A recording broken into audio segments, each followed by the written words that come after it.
What is up, YouTube? This is Stride with a couple of Marauders, and we're going to be playing a demo today, actually. I previously recorded this and streamed it and everything, but my audio was sadly not working. So, this is kind of like a redo, and it's been a minute since I've looked at this game, so we'll see how this goes. Alright. If it'll let me click the start button. Uh, I'm this pale, so we'll stick with that. Oh, that's just the nose or the face shape. That's a face shape. I know, I got a kind of rounded face.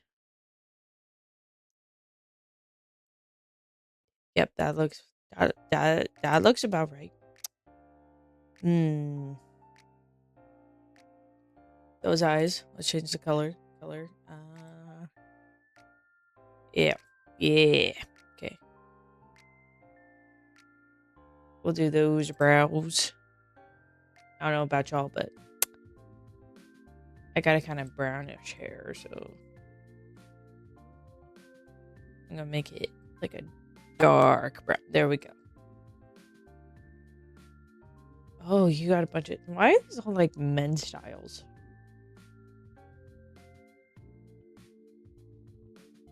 Oh gosh, so that's the front, then that's back. Okay.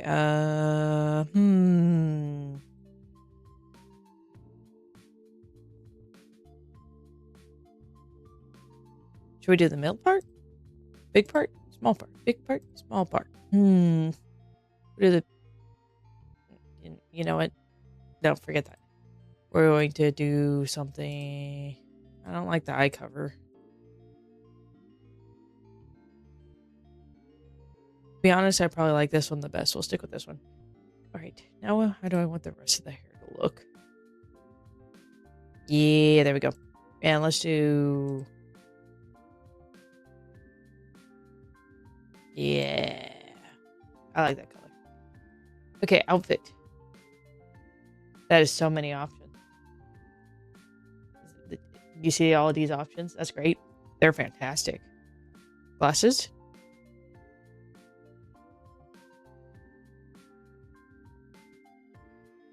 I personally wear contacts, but... And I definitely don't look that cute with glasses. We'll keep these glasses. Visual fundamental. Okay. Timetable. What's it? I don't know about y'all, but I am a history person. So I 100% do history. Ethics, debate. We'll go debate. Photography or digital art?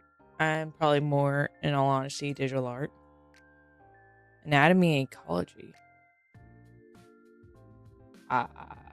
Anatomy, I guess. I don't know, debate. Do I want to do... we'll do ethics instead. Can I change this one? Nope, that one is what it is. I have a dream. Do I need to click or something? Oh, I do need to click. Okay. I do not know who he is, but he's so gentle, cradling my face as he wipes blood from my lip. Okay. That's not very romantic. He whispers, shh. His smile is the most beautiful thing I've ever seen. It's better this way. Now no one will ever hurt you but me. Okay. If you're in a relationship like this, that is not right. Leave. This is not healthy. You know what? I've discovered that whenever you go and look at a bunch of indie horror games nowadays, they're like dating sims. It's like, I'm going to date a killer. I don't understand people's obsession with that, but there have been a lot of obsessions recently with serial killers and just saying, oh, you know what? They plan things. Most men don't plan things. I'm like, yeah, they plan a murder. I don't know about you, but I am not for it. Moving on. And terrifying part isn't the knife in his other hand. Oh, so he stabbed me. How fantastic. It's how safe I feel as he twists the plate inside. Ah! Okay, Hey! that was aggressive. Hey, are you alright? Sure, I'm great. My head is splitting open. That's the first thing I feel. A dull, relentless ache throbbing behind my eyes. Fragments of a nightmare swirl in the fog. The scent of copper, a distorted voice, and that awful bleeding red text. Who is this dude? You see it? This is kind of awkward angle. Did I fall? A face swims into view above me. Sharp, concerned red eyes, messy red hair. Is that red? It looks pink to me. Okay. He's leaning over me, his brow furrowed. You took a pretty nasty spill. Don't try to get up yet. Okay, so I'm clumsy. This is 100% accurate to the real me. His voice is steady. Well, his voice is a steady anchor in my disorientation. But I can't place his name. It's right there, just out of reach. Okay, so I do know him. Seriously, you're starting to scare me. How many fingers am I holding up? He holds up a hand, 3 fingers raised. 3, I'm pretty sure. I blink, trying to focus. So what I do? 3. Who are you and why are you hovering? 4. No, 5, Darwin. Ding, this ding. one. Golden buzzer. Did you really have to make that ding ding sound? Winning the most dramatic person alive award. Yes, that's me. The most dramatic person What's alive. your name? Mara.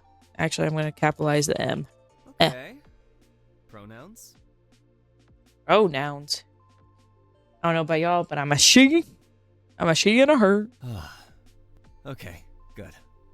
Not totally concussed. Just incredibly clumsy. Yes. Some things never change, huh, you? You? You? I think I have my name right there, don't I? Milo. Okay, it's Milo. Hi, Milo. I don't know about y'all, but the actor, Milo Manheim, that's immediately what I think whenever I hear the name Milo. Moving on. His name clicks into place just as he says mine. The barista, my childhood friend. Okay, so I've known this dude my entire life. Good to know. Good to know. The memories are still jumbled, but the feeling of safety is immediate. Oh yes, so safe. You were just walking, then bam! Folded like a lawn chair. Gave me a heart attack. What's the last thing you remember? Collapsing. I try to think, but all that comes back is the dream, the words. I don't know if I want to tell him about it. Or, I had a weird dream, my head hurts. Haha, you look like an angel from heaven. I'm gonna do, Milo's eyebrows scrunch up, then his smile softens with sympathy. He offers a hand. Come on, let's get you off the floor. Milo's grip on my hand is firm. Okay. His concern etched up into his face. He doesn't let go once I'm standing. Okay, back off, buddy. Back off. You look very different from this angle. I pull my hand back the moment making the cafe sway a little. Right, that's it. We're going to the clinic. No arguments. I protest. He tries to gently steer me towards the main door, so I plant my feet. I'm walking you to the clinic. That's very demanding. What if I don't want to go? I can walk. There's only 10 minutes before your shift ends. And don't you have your own lectures? Oh, we're on campus. Yes. We are on campus. Why am I hanging out at the cafe? Americano latte. Flat white? I've never heard of a coffee that's just called flat white. Mocha? Chocolate? Isn't mocha and chocolate the same thing? This person ran out of ideas. Moving on. Sarah! Why you get so frowny? He yells over his shoulder to the other barista who's been watching wide-eyed. Where? I don't see anybody else. Cover for me? Family emergency. Oh, that's a lie. That's a lie. Is everything... My friend's fine. Probably. You gotta go. That's one way to get out of work, I guess. He doesn't wait for an answer, already steering me towards the door with a hand on my back. Shift's covered. You can't just yell family emergency and ditch your job. Lectures? Nah, canceled. Professor's sick. So, you're stuck with me. Guys, I cannot stress how much this is true. The lecture is always all of my lectures were always canceled within 15 minutes of starting the lecture. Only once that I remember did a professor actually contact at least an hour prior saying, "Oh, we're not having class today." And for a while, my drive was 15 minutes to campus. And so it was right whenever I was leaving that they decided to send that email of, "Hey guys, we're not going to be there today." And so read this blah, blah, blah, blah, blah out of your book. Nothing is more frustrating than that. You spend all that gas, all that time to drive just to be told, I'm not having class today. Moving on. I side-eyed him. That was suspiciously convenient. No kidding. He's lying. Not buying it. I don't need you to bathe me. Really? Which one? Not buying it. Lucky for you, you don't have to buy it. My services are free of charge. Services? Now, dear sir, I am not paying for any services. Well, I guess you said they're free of charge. Okay. Haha, seriously though. I'm not going to a clinic, Milo. Drop it. He got really sweaty really fast. Sweaty? Why?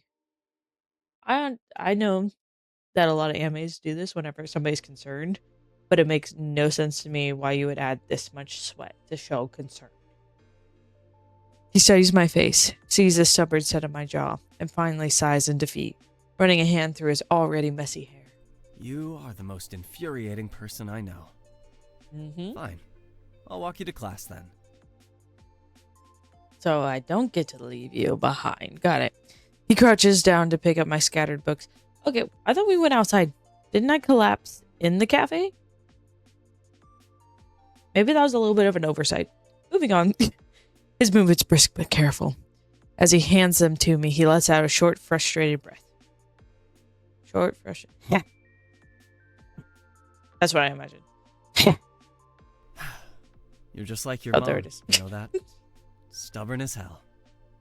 She'd Yes. absolutely hate that you're refusing medical attention. Dude, this chick 100% actually sounds like me. I like that. The comment, so sudden and specific, throws me. It's a low blow, and he knows it.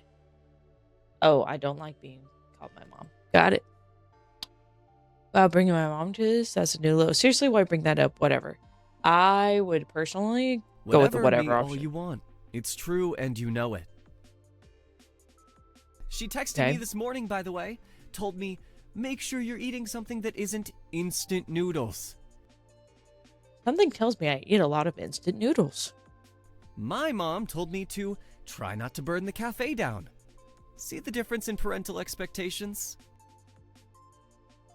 Sounds like you're just trouble. Yeah, it's what it is. He says with a wry grin that takes the sting out of his earlier words. It's a classic Milo maneuver, pushing a boundary, then immediately smoothing it over with a joke. It's how he's always been. He's one of those types. I get it. Okay. They're still texting you? I thought they'd given up on us as a lost cause. Are you kidding? Our moms live for the weekly "How our kids are failing adulthood" updates. I'm pretty sure they have a shared calendar tracking our poor life choices. How poor are our life choices if they are constantly just expecting us to fail adulthood? I'm sorry, but also, looking at you, are you supposed to be in college? And why is your hand in your shirt? Moving on. We reach the steps of my building.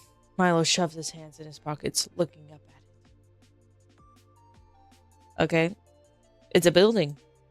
You good from here? Promise you're not gonna faceplant the second you're out of my sight? No promises. Oh, never mind. I promise. I promise. Yeah, well, next time you wipe out, I'm just gonna roll you there in a wheelbarrow. See you later. Way to embarrass me. Got it. He gives a lazy wave and turns to leave. So was that a 10-minute walk? How long was that walk? I slide into a seat near the back of the hall, the chair creaking under my weight. Professor Eleanor hasn't arrived yet, and the room buzzes with the low chatter of students. My head still throbs, a dull reminder of my crash landing in the cafe. Needing a distraction, I pull out my phone, thumb hovering over my social media app. My head's still a little foggy. What's my username again? Oh, I need to type it in.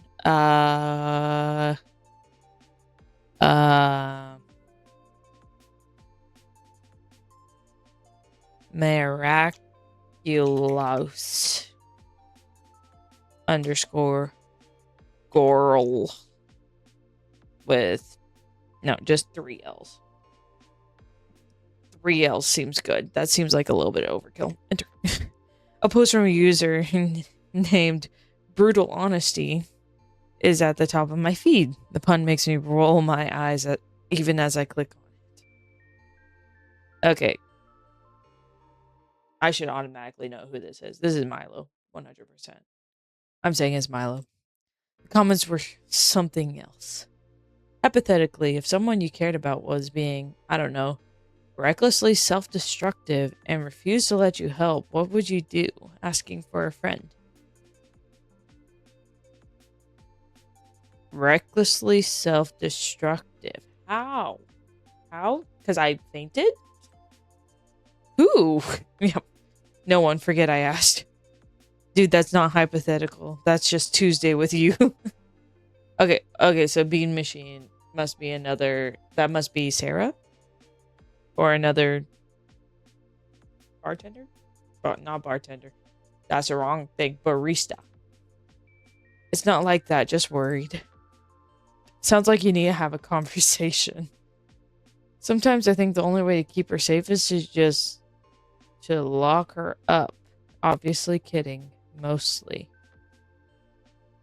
That's not healthy. No. Red flag. Bing! I'm just saying, if I were in this situation, one of my friends, or if I didn't know it was my friend, but it was oddly close to the situation I was just in, I may decide to not be friends with that person anymore. Lock up? That's seen it before. Yes, agreed. Then I noticed something off, something that makes me have to blink twice. Okay. I blink again, trying to focus. The man at the front isn't Professor Eleanor. He's scribbling complex equations I haven't seen since high school. Astrophysics? I'm in the wrong... Okay, this is actually something that happened to me my first year of college. I went to the wrong building. Right room number, wrong building. And so I showed up 10 minutes early. All of a sudden, they should write down one of the other classes' names, whatever it was, on the board. And I realized, oh crap, that's not right. And the building I had to get to was across campus. That's 3 minutes running. So I ran across campus to get to my class and to find the right... Yeah, it was terrible. This was my worst nightmare. A wave of hot embarrassment washes over me. Yes, that's how I felt. Wrong building, wrong class, entirely wrong hemisphere of campus. It's just my terrible life choices. This is actually scary. Okay. Panic ignites in my chest. I have to get out. In my haste to stand, my bag strap catches on the chair oh, that's terrible. You couldn't just leave quietly. I yank it, stumbling forward and sending a chorus of squeaks and shuffles through the quiet room. Dozens of eyes turn to stare. My face burns as I mumble. Yeah. I would just want to die. Sorry. Yep. Wait, how many weeks have I been at this school? Because by then I should know my class and my building. Oh well. I'm a mess of flustered energy, fumbling with my phone to pull up the campus map. I'm not looking where I'm going at all. Around a corner, half jog, my eyes glued to the screen. I'm gonna run into someone. Bam! And collide head on with something solid yet surprisingly soft. Surprisingly soft. Solid and soft. Okay.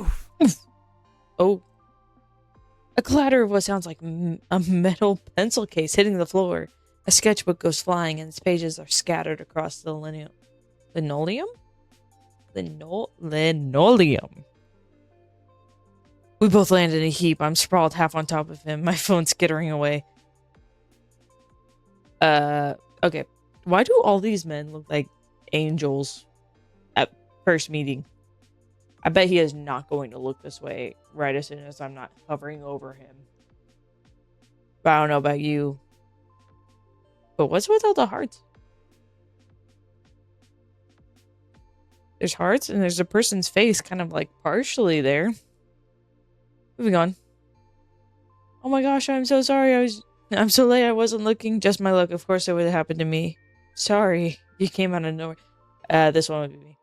Oh my gosh, I'm so sorry. I'm so late. I wasn't looking. I push myself up, my words dying in my throat as I finally see the person I've torpedoed. Nice. He's a boy with a cloud of messy, fluffy, blonde hair and the widest, most... Wait, okay, so blonde is spelled differently when it's man or a woman. It's not supposed to have the E here since this is a dude. Yeah, just a little grammar check for y'all. With blonde hair and the widest, most startling eyes I've ever seen, magnified slightly by the pair of crooked round glasses. Round? Round? I'm pretty sure that's like a hexagonal shape. This looks like a shoujo. Like a shoujo? Yeah, shoujo anime scene. No, it's my fault. I stuttering. was just standing here. I mean, not just standing. I was walking, but I should have. Are you okay? You're not hurt, are you? I think I gave this dude a concussion and a stutter.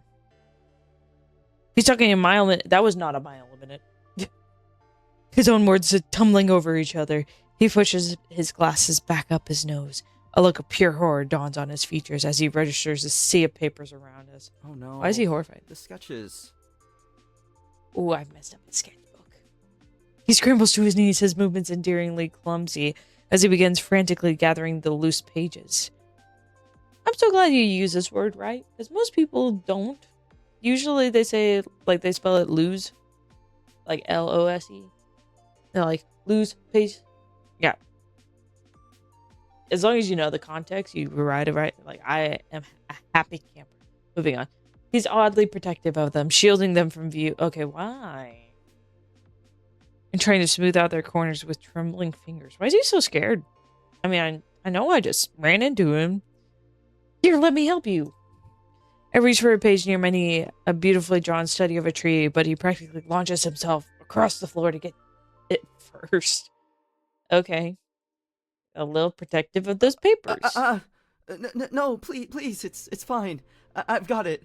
Really, they're just a mess. A total mess. Okay. His panic is so genuine and intense, it's almost funny. It's almost funny. Now's not that time to laugh. In fact, I am even more late for class. I hold up my hands in surrender. Okay, I give up. I give him a small apologetic smile, and for a second, he freezes, just staring at me. The pink in his cheek deepens to a proper blush. He quickly looks down, muttering something. Cute.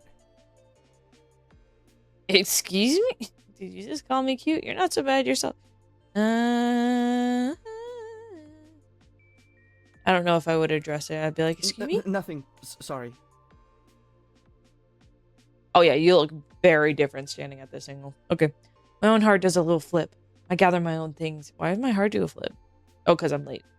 My mind's still racing about being late. In my rush, I scoop up a few stray papers near my feet. I'm grabbing his papers. I'm calling it now. I'm grabbing his papers. Assuming they're my own printouts, and shove them haphazardly into my own open bag without a second glance. Wow. I can't read. My words are not coming out properly. I'm really sorry again. I hope your drawings are okay.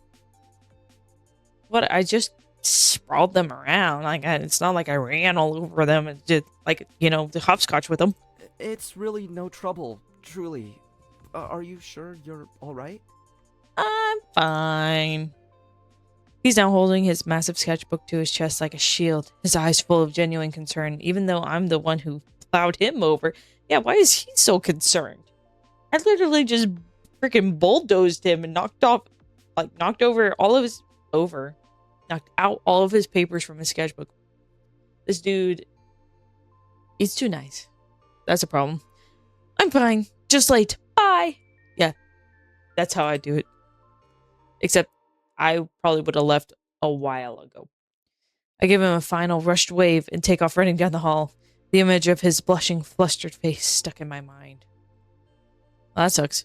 I burst through the doors of the correct lecture hall, breathless and feeling like I've just run a marathon. Professor Eleanor is already at the podium, her sharp eyes pinning me to the spot as I slink into the nearest empty seat, my heart hammering a frantic rhythm against my ribs. I don't know about y'all, but we always had seats that were this is my seat. It's not just find whatever random seat is around. No, this is the seat I sit in. Maybe that's just a personal opinion. As I try to slow my breathing and blend into the floor, I risk a glance around the room. There, 3 rows ahead of me is the boy from the hallway. Wait, what? How'd you get there before me? I thought I was running. The fluffy blonde hair is unmistakable. As if he can feel my gaze, his head snaps up. His wide green eyes scan the room behind his round glasses before they land directly on me. Okay, here they look round, but up close they look... Okay, never mind. He's here. Of course, he's here. This is the art building. Oh, it's my art class. Okay. I literally just bulldozed an art student on my way to an art class. Yeah, I'm doing great. I sink a little lower in my chair, wishing I could disappear. I'd be doing that. Yes. Professor Eleanor's voice cuts through my mortification. For today's practical, you will pair up. You and Riley.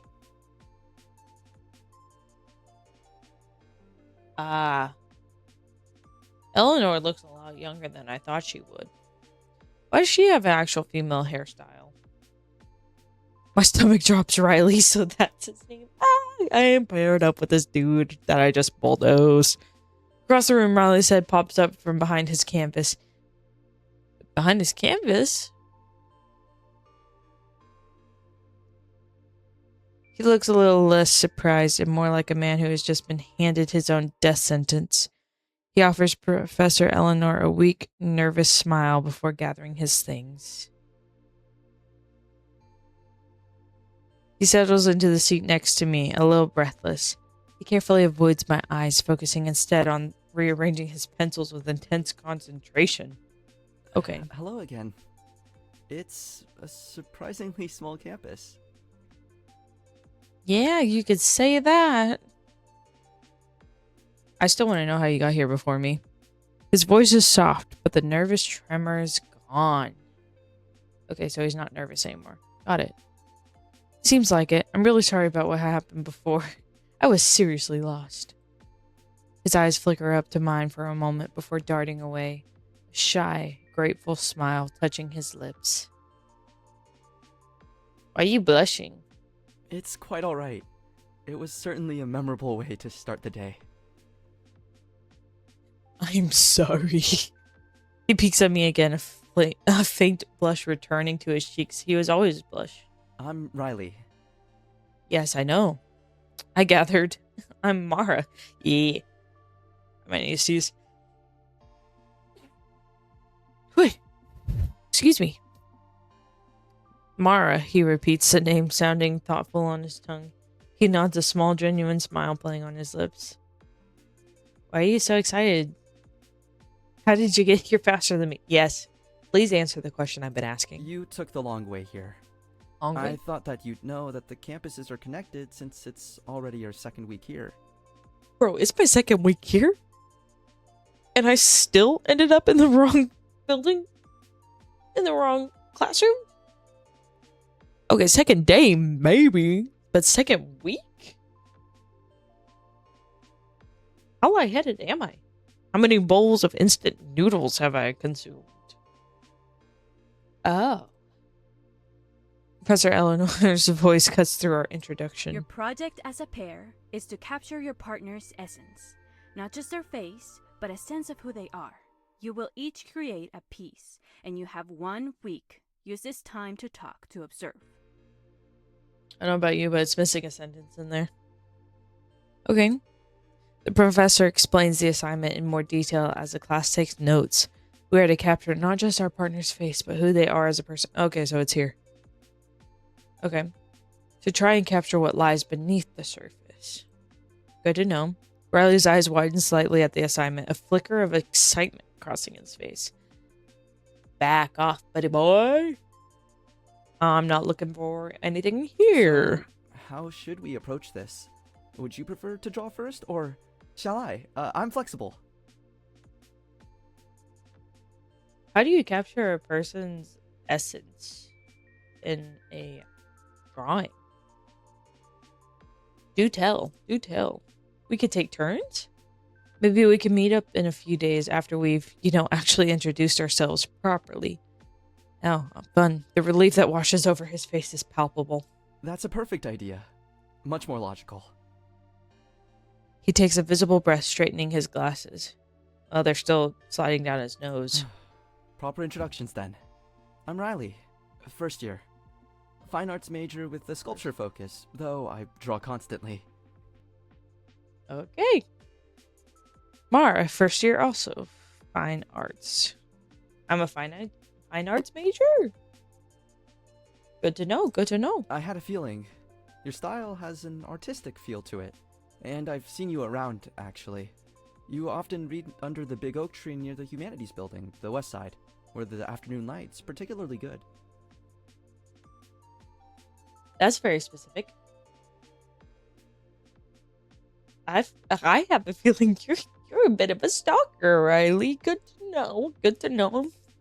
Maybe I don't want to get to know you. Says it all smoothly, but a telltale pink creeps up his neck, betraying his calm delivery. Yeah, you should probably be worried. You literally just admitted to stalking me. I notice light and compositions. It's a habit. I noticed light and compositions. It's not that I've been watching you or anything. You're very observant, yes. Mm-hmm. I'd be like, I want a new partner. It has its uses. For our project, we could meet at the campus cafe in a few days. The light is decent and the coffee is passable. Unless you prefer another location. I'm open to suggestions. No, because Milo will be there. So we'll definitely go there. So I don't have to worry about you, stabbing me in the back. The cafe sounds perfect. Yes, smart. Be smart. The bright, beaming smile he gives me is worth all the earlier chaos. Okay, I am so stupid. This chick is so dumb. It's pure and unguarded. Excellent. It's a plan then. He pulls out his phone. His movement's now sure and steady. May I have your number? To Oh. coordinate. I don't want to give it to you. I'm not to give it to This chick has no sense of, safety. Safety? That's not the right thing. What's it called? No sense of... I'll think of it later. Danger? No sense of danger? I don't know. He types it in carefully, his thumb hovering over the save button. And... sent. A moment later, my phone buzzes softly. A new text from an unknown number pops up. Yeah, I already have his name in there. Got it. This is right. When did you... Okay, people that actually type out all this stuff. I say people. My sister does this. But I don't take the time to type out all of these little things to make cute little faces. And I don't feel like a guy would do that.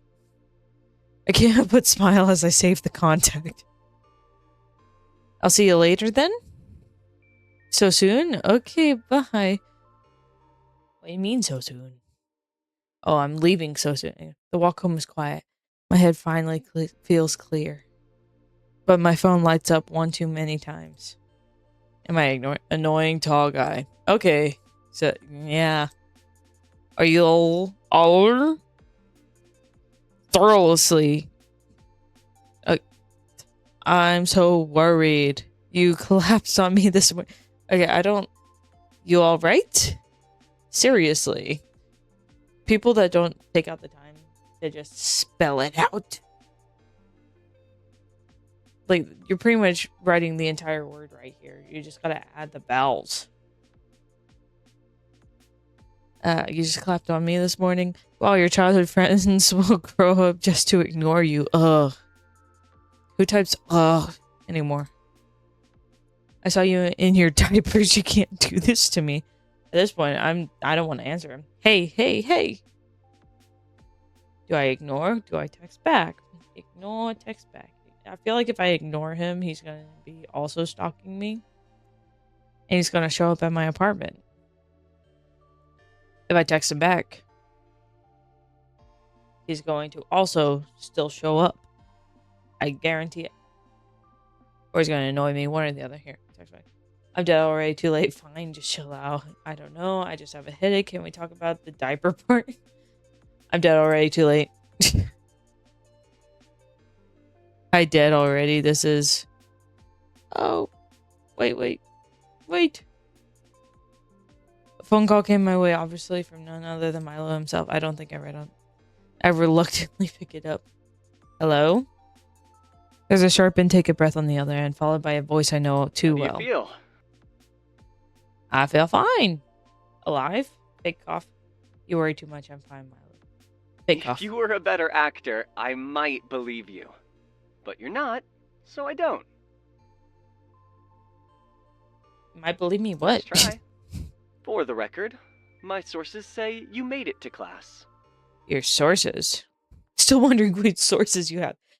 Okay, he's planted hidden cameras on me or something. He's stalking. And apparently caused a scene in the hallway that involved He is stalking. some poor, unsuspecting art student. You really can't go 5 minutes without causing chaos, can you? I still want to... Okay, this chick is dumb if she doesn't realize that this dude's stalking her. The other dude's stalking her. Things are just... I can practically hear the grin in his voice. Yeah, this chick has 0 sense of fear? I still can't think of the proper words for it. Survival instinct. She has no survival instinct. That's it. Milo Green. I'm Milo Green when you're mad at me, and low when you like me. Low. I guess. Okay. There's a pause. I hear a faint hum of the espresso machine on his end. Someone calling an order in the background. Then his voice drops a little softer. You really okay though? I told you, yeah. Just tired. Head still hurting? A bit. It's fine, though. I'm walking home. Alone? Yeah? Nope, absolutely not. Stay where you are. I'll come walk you. Okay, so I don't have a choice. He's coming to walk me. Milo, no, you're at work. Just over in 5 minutes. I can make it there in 10. Dude, you already left earlier by running through traffic. If that's what it takes. This dude is obsessed. The silence that follows is tense enough to make my chest tighten. I can hear the faint scrape of his hand over the phone like he's running it through his hair. Look, humor me, alright? Just let me walk you home. You passed out earlier. Yes, it's a one-time occurrence. It's fine. It's fine. I'll be fine. It's a 5-minute walk. That's 5 minutes too many for you to trip over another artist. You know he's an artist. You're never letting that go, are you? Not a chance. Great. He sighs again, a long, weary exhale that sounds like he's conceding. But I know that tone is the one he uses right before finding a loophole. Okay, fine. I'll stay on the phone until you're home. There it is. You're kidding. Step 1 of remote escort duty. Now start walking, because I can tell you've been in one place this whole time. He's stalking. He probably behind that tree right there. He's just peeking over. Like, hi. Are you stalking me or just psychic now? He's stalking. 100% I just stalking. know how you are. You're probably hovering near the park fountain, pretending to move, but really arguing with me. You. Scarily, actually, I've been walking in circles, so, no, I'm not. I'd say, no, I'm You're not. wasting your breath lying when you should be walking. Go on. Rude. I roll my eyes and start moving away. My phone presses to my ear. The evening air feels cool against my skin as the street lamps flicker on one by one. Milo keeps up a steady stream of commentary, half teasing, half concerned. You should really get that headache checked. Bro, did you just end up right next to me? What just happened? Mm-hmm. Drink water. And now you're back on the phone. That's creepy. Doing it. I wonder if that was on purpose. Lie if you want. But I'll know. By the time I reach my apartment door, my head's pounding a little less. Okay, I'm home. Mission complete. See? Wasn't that so hard? Yes, incredibly. I unlock the door, flick on the light. I don't see a pair of shoes. My roommate's probably not here yet. Roommate. Alright, I want to see who this chick is. I'm inside. Good. Lock the door, okay? Milo? Just do it. I roll my eyes again, but turn the lock. There. Now I can stop worrying for like 5 minutes. Ha ha ha, you worry too much. Yeah. Yes, agreed. I know. Night, you. Text me if your head gets worse. Good night, Milo. He doesn't hang up right away. I can hear his quiet breathing for a few seconds longer before the line clicks. I feel like that's more of what, a boyfriend would do. Or a husband, not a childhood friend. I run as fast as possible to my room to be greeted by the wonderful thing that would never leave my side or betray me. My bed. Heck yes.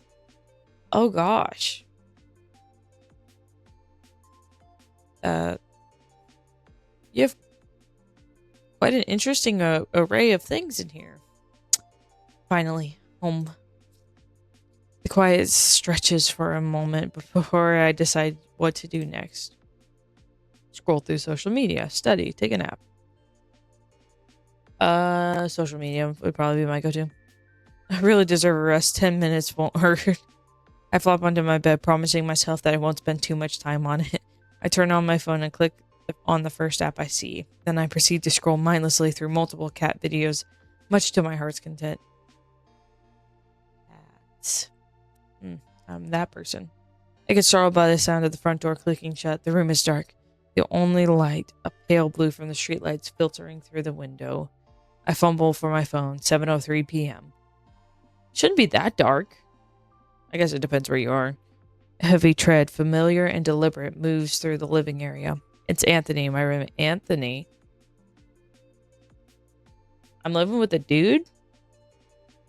We moved into these dorms 2 weeks ago when the semester started, and Anthony was just already here. Yep, it's a dude. He's a man of few words, mostly communicating in grunts and mm-hms. Okay, good to know. But he's a surprisingly good listener when I ramble about my day. I wonder why, if he just communicates in and mm-hmm. If he doesn't say much, he's got to be good at listening. Milo, after one brief assessing meeting, had just shrugged and said, he seemed solid, quiet, which for Milo was a glowing endorsement. Milo's overprotective brother. He usually comes back at odd hours, and I know almost nothing about him, including what major he even takes or what he does when I'm at school.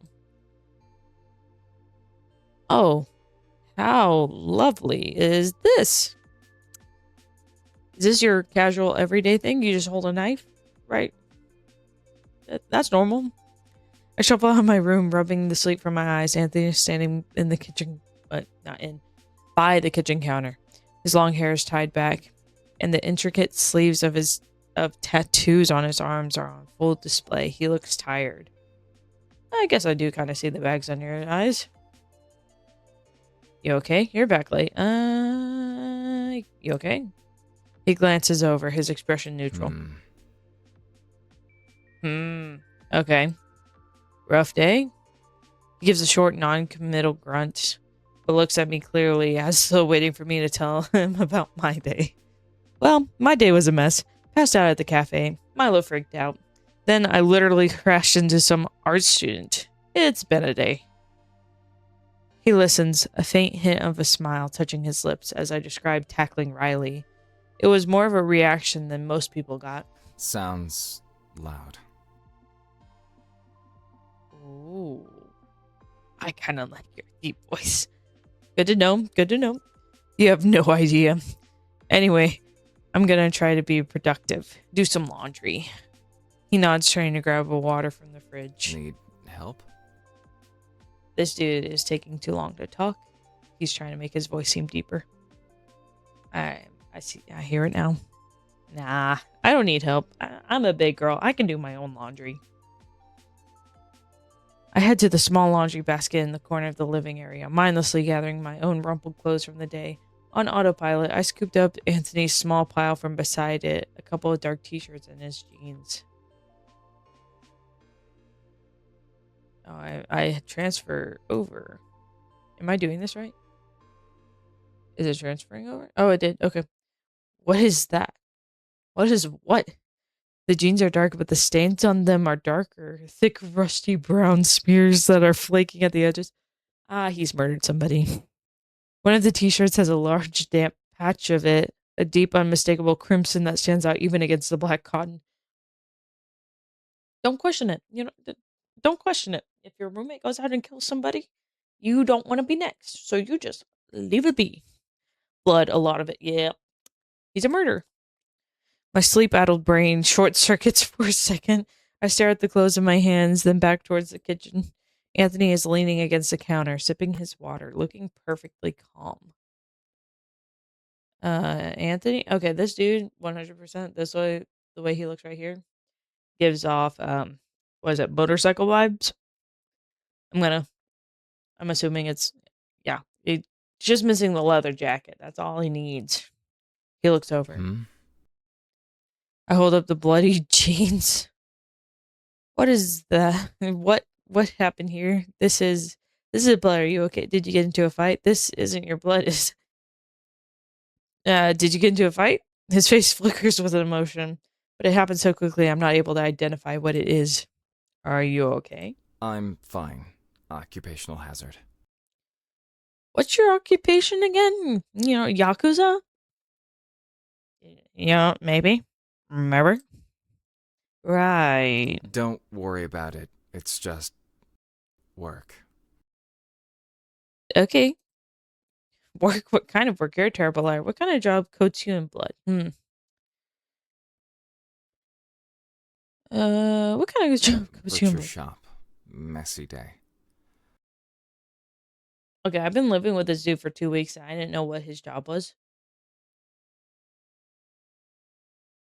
Is he a butcher? A different kind of butcher. He said butcher shop. He didn't say what he's butchering. He says it evenly, but there's a finality in his tone that feels like a closed door. He takes the rest of the clothes from me. I'll handle mine. Don't want to ruin your stuff. I know how to get blood out, though. Okay, so females. Useful information here. Lemon juice. You put it on immediately. Then you go on ahead and you throw those clothes in the dryer. Not the dryer, the washer. It cleans really well. Lemon juice. He turns and starts pre-treating the stains at the sink with a quiet focus. His back to me. The conversation is clearly over. And that's okay. Let's leave the dude be. Still, that was a lot of blood. Quit thinking about it. Right, okay. Just be careful, alright? I am 100% dumb. Glances back over his shoulder, and for a split second, I see something unreadable in his eyes before it's gone. Always am. Good to know, good to know. Butcher shop uses aprons and gear. Why are his personal clothes soaked? Don't think about it. Wait, I should ask him more questions. So what's your major? What's on your mind? What do you do for fun? What do you do for I fun? like riding on my motorbike. Hold it. Why? He's a motorcycle dude. Okay. I don't know. I just wanted to ask. You also like those TV dramas. I am also studying this person pretty close. He rolls his eyes and I stare, not expecting that. I've got a Why'd reaction. you ask when you know? I let out a short laugh, shaking my head. Sometimes you just want to confirm. Fine, fine. I'm done. He gives a satisfied nod, turning back to scrubbing at the stains in the sink. The water runs pink. I quickly separate my own clothes, the bright whites and pastels, a stark contrast to his dark, bloodied fabrics, and shove them into the machine. I don't know about y'all, but I personally don't wear a lot of pastel colors. Black is where it's at. The rest of the evening passes quietly. Anthony retreats to his room, and I do too. It's way too late. 11:18 p.m. I should sleep, but there are no classes tomorrow. I mean, like, I could just stay up the whole night. Sleep, stay up, sleep, stay up. I said I could stay up, so I'll stay up. I must have fallen. Never mind, I'm not gonna stay up. I'm gonna fall asleep anyways. I must have fallen asleep at some point, but I still feel dead inside. My phone lies discarded on the bed next to me. On the bright side, I replied to all my texts, scrolled on TikTok for hours, and read fan fiction for a few more. Yay. Fan fiction. I don't know about y'all, but if you've ever actually tried to read some fan fiction, like just were curious and then started to read, most fan fiction people, authors, whatever they are, cannot write.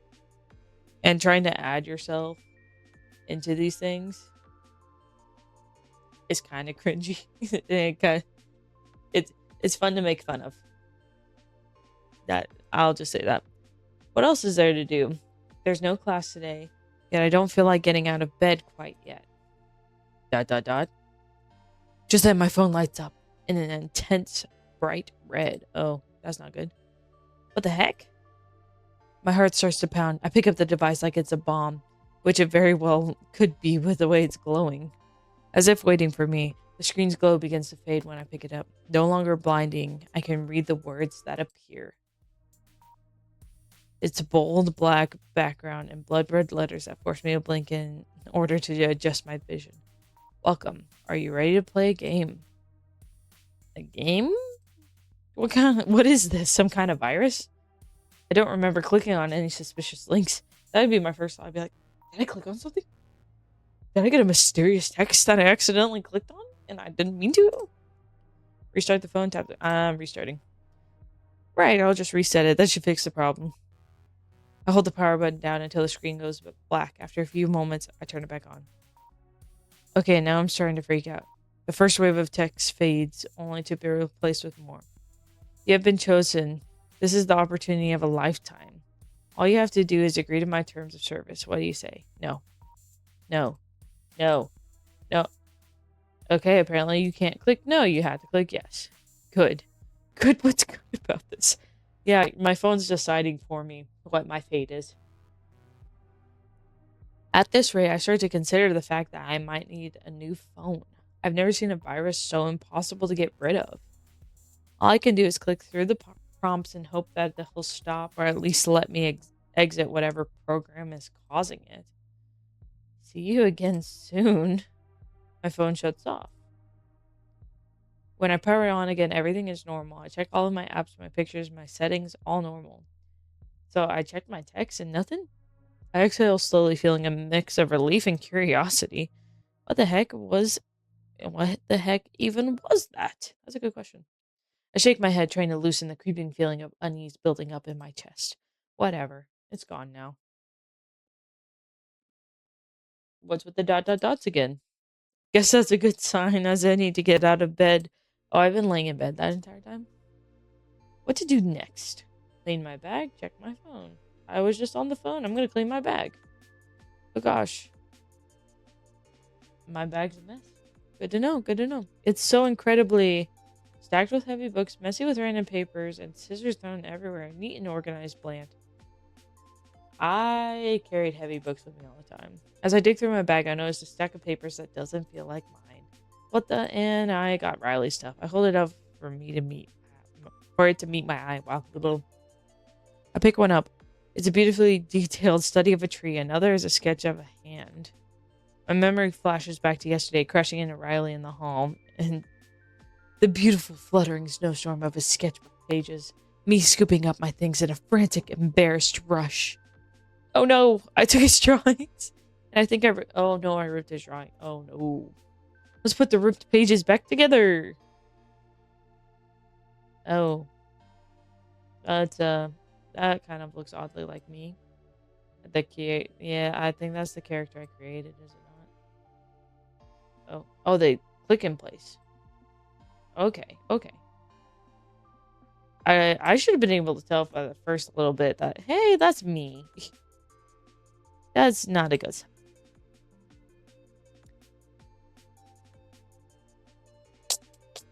So that's why they have you create your own character. Interesting. I stare at the repaired drawing in my hands. It's me? Oh my goodness. I thought yesterday was our first meeting. He must be taking portraits of people around campus. Though I don't see anyone else but me. You're an idiot. How? Creepy, flattering, embarrassing. My thoughts would be creepy, personally. This chick probably thinks it's embarrassing or flattering. But I'm gonna go creepy. Take my phone. The brutal honesty account. I open the app and navigate to the brutal honesty profile, scrolling through the most recent posts. My favorite piece of art is looking a little smudged today. Someone should really teach those other brushes to keep their distance. I saw my person talking to another artist today. The composition was all wrong. The frame was all wrong. Sometimes you just have to crop the distractions yourself. Is it not Milo? Someone took a nasty spill. If I find out who left an obstacle in their path, we're going to have a very serious conversation about workplace safety. I stop scrolling, a cold feeling settling in my stomach. I keep going further back. Okay. Pet the neighbor's yapping dog a special treat. The silence is so much more melodic. Okay, so this happened 2 hours ago. Yesterday. Yeah, yesterday evening, yesterday morning, 3 days ago. That's psychotic behavior. There's a particular kind of high you get from watching something beautiful break. Pity most people are too fragile to appreciate the art in the collapse. Okay, I know people say you can't have a mosaic unless you have broken glass. But it's a little different when it's a person. I don't, this is not healthy. This is bad. The city's pigeon population is getting out of hand. Started a new hobby, pest control with a pellet gun.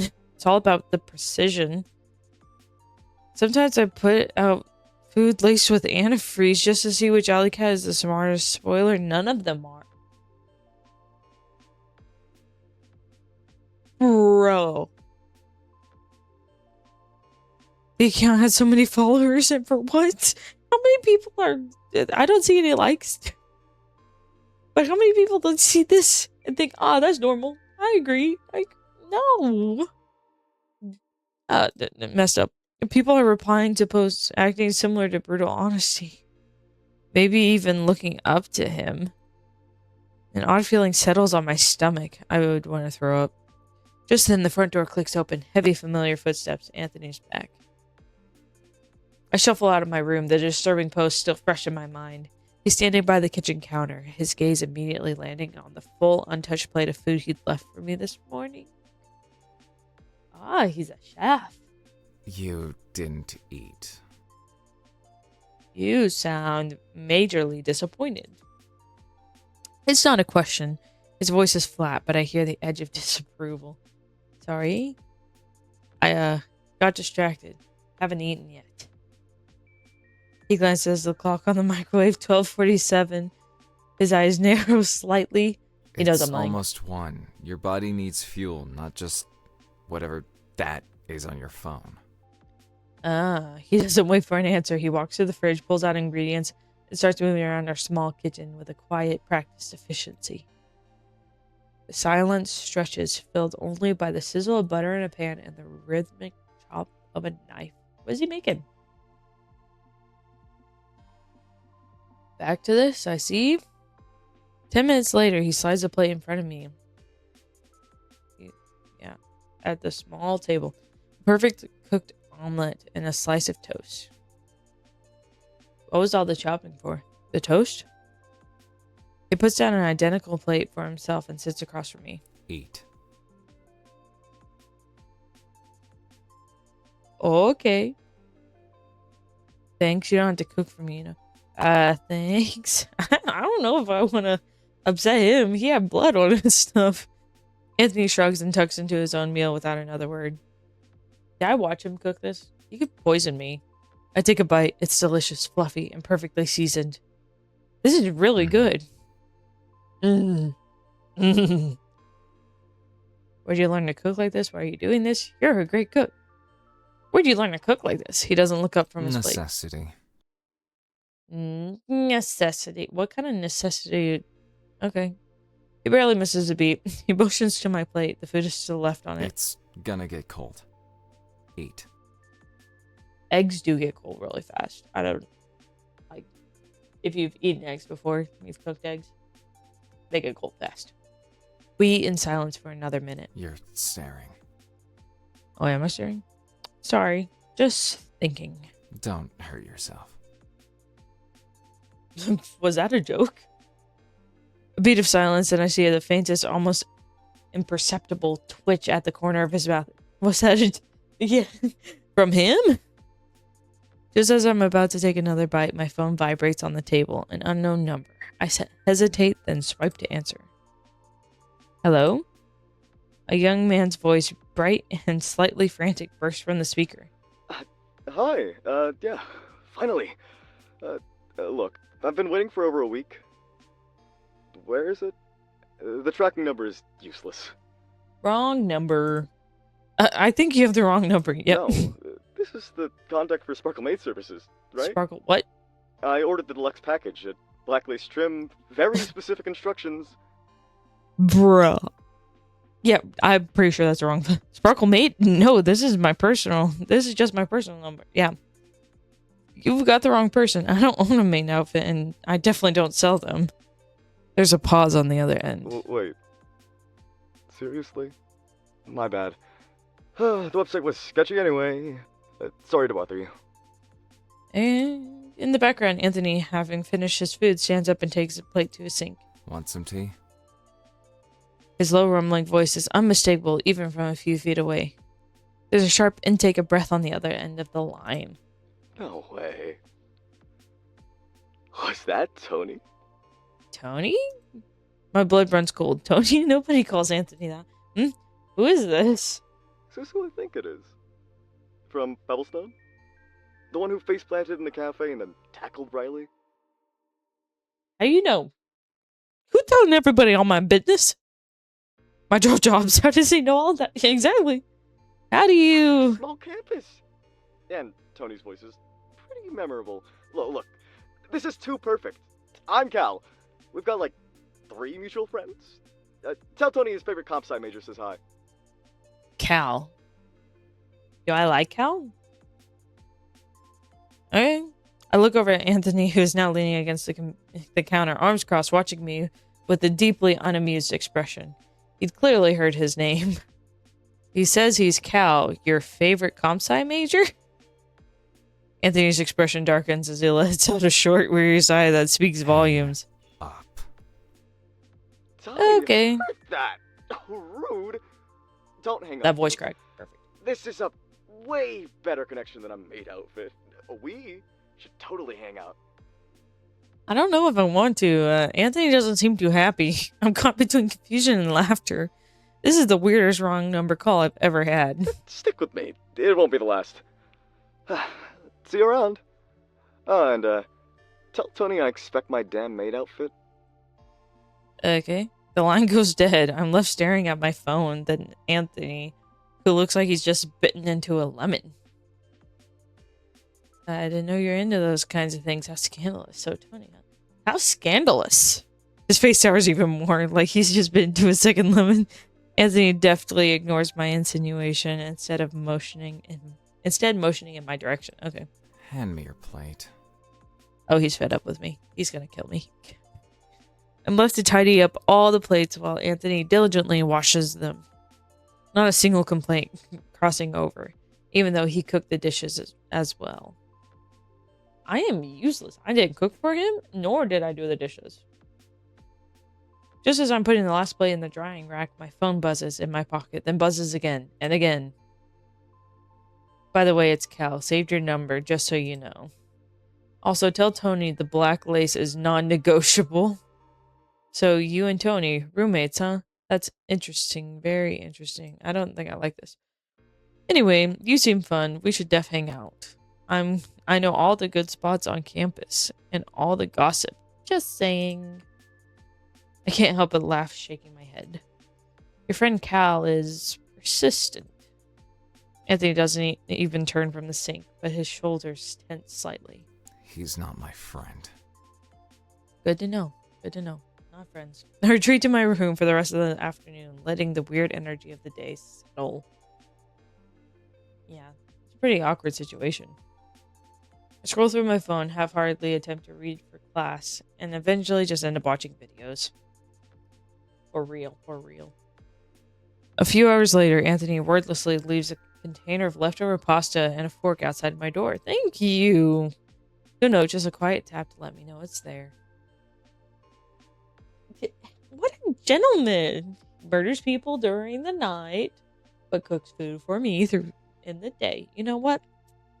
I'm okay with being roommates with this dude. I eat at my desk. The food is simple but good. The texts from Cal sit open on my screen, a bizarre, cheerful punctuation mark in a day that started with such dark thoughts. As I turn off the light, my phone lights up one last time. Ding, ding, ding. Really, it's the middle of the night. Okay, what? I groan and sink deeper into the pillow. My back protests with a dull ache. Serves me right for skipping stretches all week. That's kind of sad. Do I need a stretch? Mom would have a field day if she saw me like this. Noise goes off again. What app even sounds like that? I haven't downloaded anything weird. Recently, anyways. What kind of weird stuff have I downloaded? Wait, it's just an email? I squint at the bright red glow from the screen. Not again. No, I'm just going to ignore it. It's just an email this time anyways. I toss my phone onto the bedside table and roll over. Ding, ding, ding, ding, ding, ding. I don't think it's going to stop. Oh, come on. I sit up, hair sticking in all directions, glaring at the screen like it personally insulted me. My inbox flashes with unread mail until one line catches my eye. The game has begun. I don't like that. That gives an ominous feel. I blink, then read again. The words don't disappear. The email reads, oh gosh. Congratulations, you've been chosen to participate in a fun new game. You have many secret admirers. Lucky you. And because you so graciously accepted the terms of service, I couldn't refuse them. Now you will be bestowed with a power, aka a highly sophisticated affection tracker that was installed onto your smartphone the moment you opened this email. You're welcome. Power heart echo. Function. The ability to sense who loves you so deeply they'd commit murder for you. Do what? They commit what? Murder for your sake. Okay. Also includes a short profile of your target. You are the one I've been waiting for. If you have any questions, you may not call me. I'm mysterious like that. Milo? Yeah, sure, totally legit. I roll my eyes and scroll down. It looks ridiculous. yet the one line echoes in my head. Because you so graciously accepted the terms of service, you will now be bestowed with the power of, yeah. I was installing your remote. Oh, yeah, the thing that was installed. Okay, wait, what? Oh, no, no, no, no. Tell me it didn't just... Where'd it go? I flipped to the home screen, and there it is. A deep red icon glowing like it owns the place. Where'd it go? This is a surprisingly blank screen there. I shouldn't open it. I really shouldn't open it. Curiosity wins the app opens. Yeah, I'd do that too. Welcome. Thanks for your participation. Below is a list of those who would commit murder for your sake. Heart emoji. You know, just to make you feel a little bit better about the situation. Ranked from most obsessive to relatively sane. Oh, my childhood best friend. Milo Green. Then Riley Sinclair, my secret stalker. I mean, Milo was technically my first stalker, so Riley's a second stalker. Unknown. So I don't know this person yet. I haven't met this person. Good to know. And then Anthony. So he's the most relatively sane? So he's crazy. He's crazy. He's kind of sane. The dude that had blood on all of this stuff? Legal disclaimer. Heart Echo is not responsible for any crimes of passion committed in your honor. By using this app, you assume full responsibility for all your outcomes. P.S. For the sake of your own safety, Heart Echo advises that the existence of this application remains a secret, or else who knows what might happen. Good luck. I have a feeling one of them is going to find out about this app, and they're going to see this. And then they're going to, go after each other. Maybe. Milo, it's so Milo. Yeah. He's probably behind this prank. It has to be. Or maybe Riley or Mom? No, that's insane. I rub my temple, my brain's spinning. You've got to be kidding me. Who even is unknown? Why is Anthony on the list? And last of all people, after our entire conversation and all these things that happened, I 100% understand.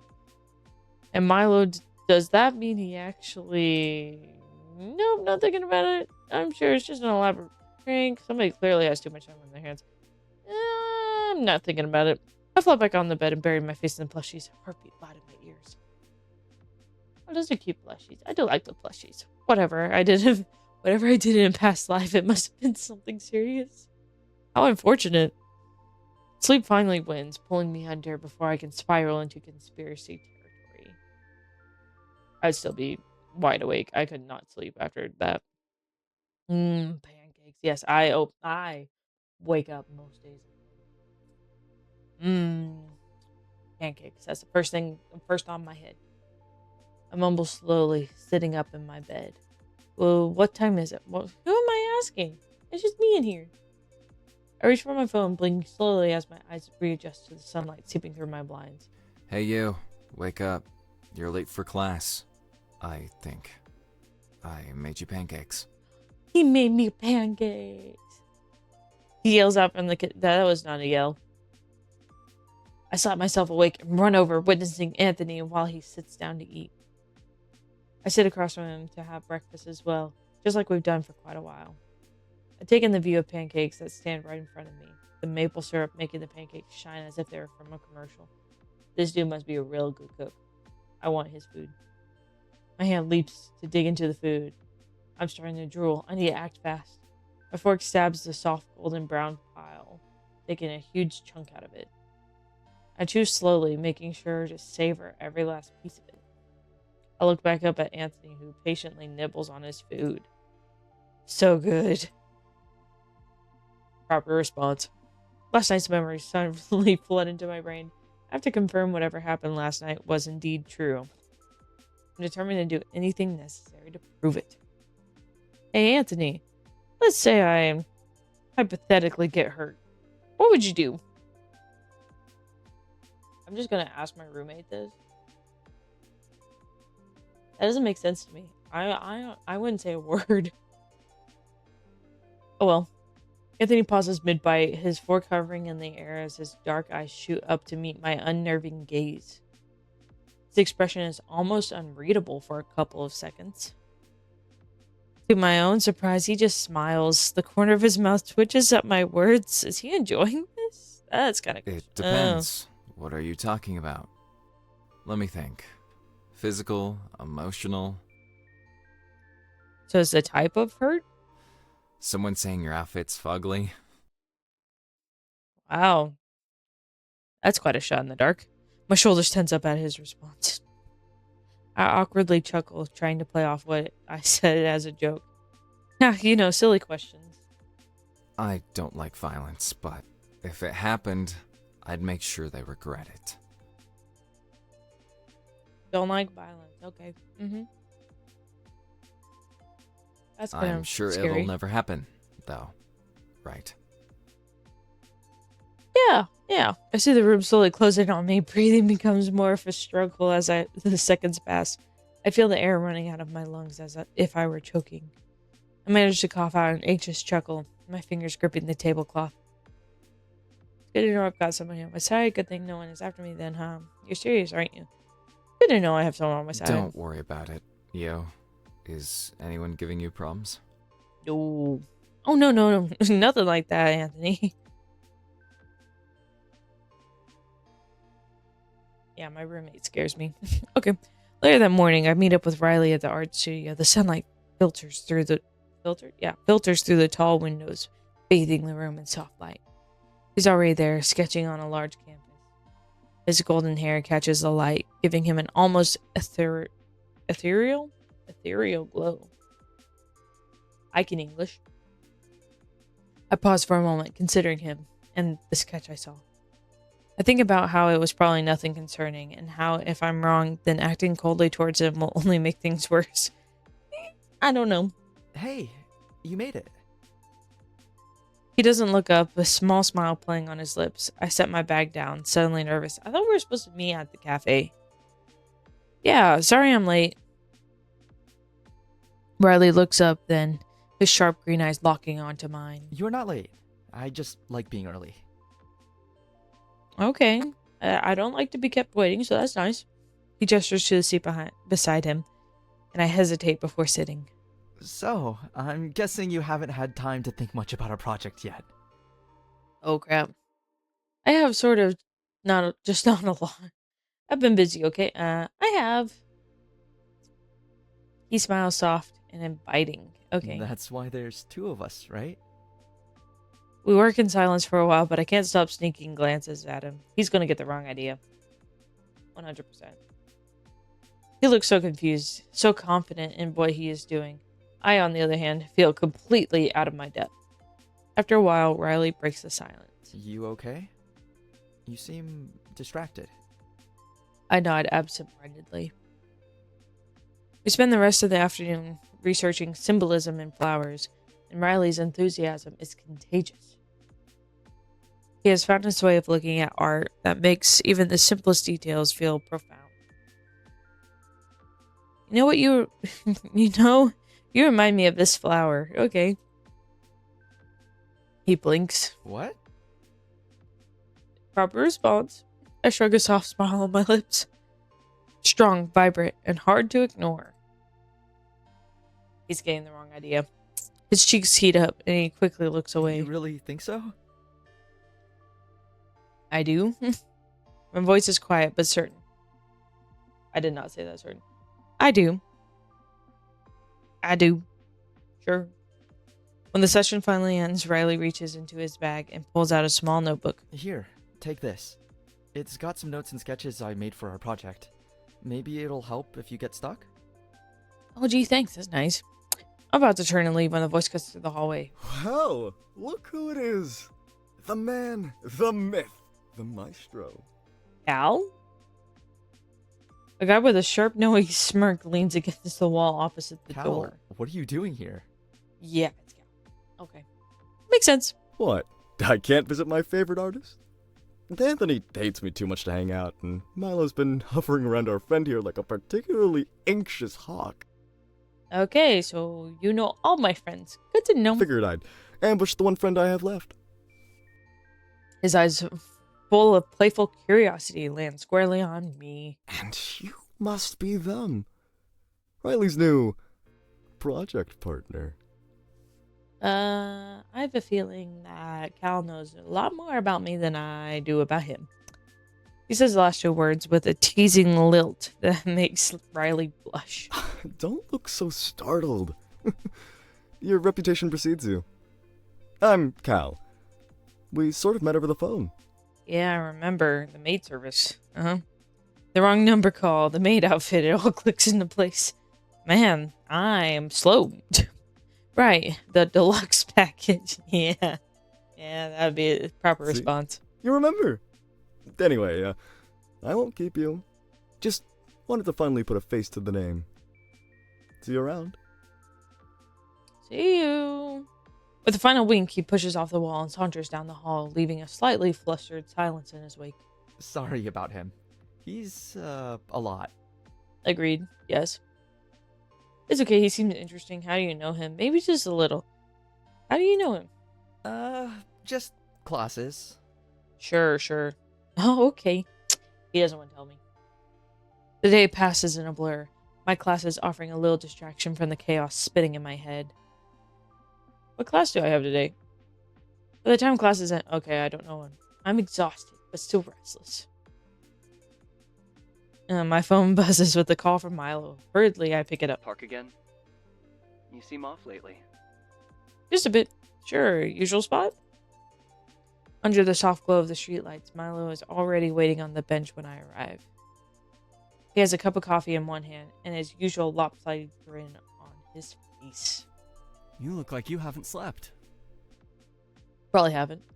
His tone is teasing, but his eyes are full of concern. Are they? I guess that's what concern looks like. Thanks, just what I needed to hear. He chuckles, but the humor quickly fades. Great. Seriously, you. What's going on? You've been distant. Does that make you feel anxious? Does it? I glance at him, my heart sinking. Milo has always been able to read me too well, and now, with the app's results fresh in my mind, I feel like I'm walking a tightrope. Yeah, you are. I'm pretty sure he was crazy to begin with, and now he's just extra crazy. How am I supposed to act normal when he's literally ranked at the top of the list of people willing to kill for me? You know what? You just take it as a compliment, and you move on. You know? I think that's the only way to respond to this. I've just been stressed about school. You know how it is. Your hair is going to turn gray from worrying too much. Yeah. Then so be it. You sure you're alright? I'm fine. I fight to look normal, dredging up a soft smile from the depths of my heart. Yeah, fine. Just school, you know, the usual. Okay, so that's kind of a response anyways. No matter what you do, it always brings in the other response, I'm sure. Milo studies me for a long moment, then nods slowly. If you say so. I do in fact say so. The silence that follows is almost comfortable. Save for the nagging thoughts in my head, finally I blurt out. Oh no, don't blurt out. Milo, do you think it's weird to, I don't know, do extreme things for someone you care about? I'm just randomly asking all the people on the list. So I asked the bottom of the list, now I asked the top of the list. Let's see the response. His brows furrow. What kind of extreme things are we talking about? Am I gonna flat out say it? She's gonna flat out say it. I hesitate. Like fighting for them, protecting them, that sort of thing. Okay, I didn't flat out say it. Good. Milo's expression softens, and he leans forward, resting his elbows on his knees. Are we sitting on the bench? Or are we standing? That'd be an awkward stance. I think if you care about someone enough, you do whatever it takes to keep them safe. That's not weird. That's just love. Is he love bombing me? Trying to make this seem normal? The word hangs in the air between us, heavy and unspoken for so long that it almost feels foreign. My chest tightens, and I look away, staring at the darkened trees. Right. Love. Milo straightens, his gaze still fixed on me. Okay, I'm getting uncomfortable. You. Is there something you're not telling me? No. I sigh and shake my head. Don't sigh. He'll know you're off. It's nothing. Just a lot on my mind. Okay. His voice is quiet, but his eyes tell me he doesn't believe me. Probably doesn't. When I arrive home, I immediately look through my notes. Not on subjects that I have to study, but about the 4 people listed on the Heart Echo app. I know I shouldn't play into it. Clearly it's an elaborate scam or some wild attempt to steal my data. Yeah, sure. But seeing everyone's names on there and how detailed the information is, I can't help myself. Murder, though, is it really possible for them to do such a terrible thing? I can't say that I don't know people that would do that. At least, threaten it, not actually like do it. Only one way to find out. What? I cross off the unnamed person and try to focus on the others. Milo, my protective childhood friend. Riley, the shy project partner. Anthony, my closed-off roommate. The name that intrigues me the most is... Oh, I get a pick. I'm gonna go with Anthony, my roommate. My hands are shaking enough that it takes a couple of tries for my fingers to properly tap the button on the screen. Anthony. I chose Anthony. Our Echo mentioned he was relatively sane, and at least likely to murder in my name. I don't know him super well yet, but he's been the perfect roommate so far. Respectful, dependable, and willing to meet me halfway with all the chores around the place. Halfway? I feel like he's doing it all. What are you talking about halfway? Well, if you ignore how often he hogs the washing machine. Just a butcher shop. It's just a little butchering. He's kind of intimidating, though, so sometimes I'm not sure what to say to him or even if he wants to talk at all. Or maybe the scales are so skewed that even having the lowest threat level still means that he's just that, a threat. Yes. Yes. I'm saying it now. I'm marking it in the calendar. Go, but don't. He's the threat. They're all threats, but he's a threat. Well, I think last night just took the top spot in my worst sleeps ever leaderboard. Okay, I didn't sleep. Awesome. I somehow managed to cobble a few... Okay, so I did sleep a little bit. A few hours of sleep together, but as I sit up and stretch, I feel like my body forgot to do any real resting. That's just living with ADHD, dude. That's my everyday. Thoughts about Heart Echo, the deranged things I read on it, kept bouncing around in the corners of my mind like those retro DVD screensavers. Did any of y'all used to, just kind of sit there and stare and just wait for it to hit the corner? You're like, I'm not going to turn it off until it hits the corner. Or is that just me? But it felt like a really big accomplishment when you saw it hit the corner. Like, just perfectly in the corner. Right, all the frantic pacing around my room must tucker me out because my body hits the bed before I can even process what's happening. I sleep a lot. 2 firm knocks rap against my door. I jolt into the air, muscles seizing. I barely manage to hold in an undignified yelp. You aren't going to snooze that alarm a 5th time, are you? Anthony, at the sound of his voice, the cavalcade? I don't actually know how to say that word. Of emotions I felt last night flood back into me. Is he dangerous? The app says so. Am I even safe in my own dorm anymore? That's a good question. Dreamland's closed for the day. Come on, got something for you out here. He sounds just how he always does. I shake my head, hoping it'll clear my thoughts. I might be putting too much stock into the random malware that installed itself onto my phone. It's curiosity that grants me the strength to emerge from my blanket cocoon. Outside, I spot Anthony lounging on the couch, nursing a drink. Okay. Something hot, judging by those little tendrils of steam wafting up from the top of the mug. There you are. Here, sit, drink. Okay, I don't know about y'all, but they didn't have the voice acting through this entire demo. And it kind of makes me a little sad. Because I wonder if they're even going to actually, release the entire game or not. Just based off of that. I mean, so far, the game is really interesting. It does really drag you into it. Like, I am 100% enjoy playing this game. I pat my way over to the couch, footsteps muffled by fuzzy socks, and take a seat next to my roommate. It's hot. Here, I'll hold the front. You grab the handle. Anthony gingerly hands me a hot mug of coffee.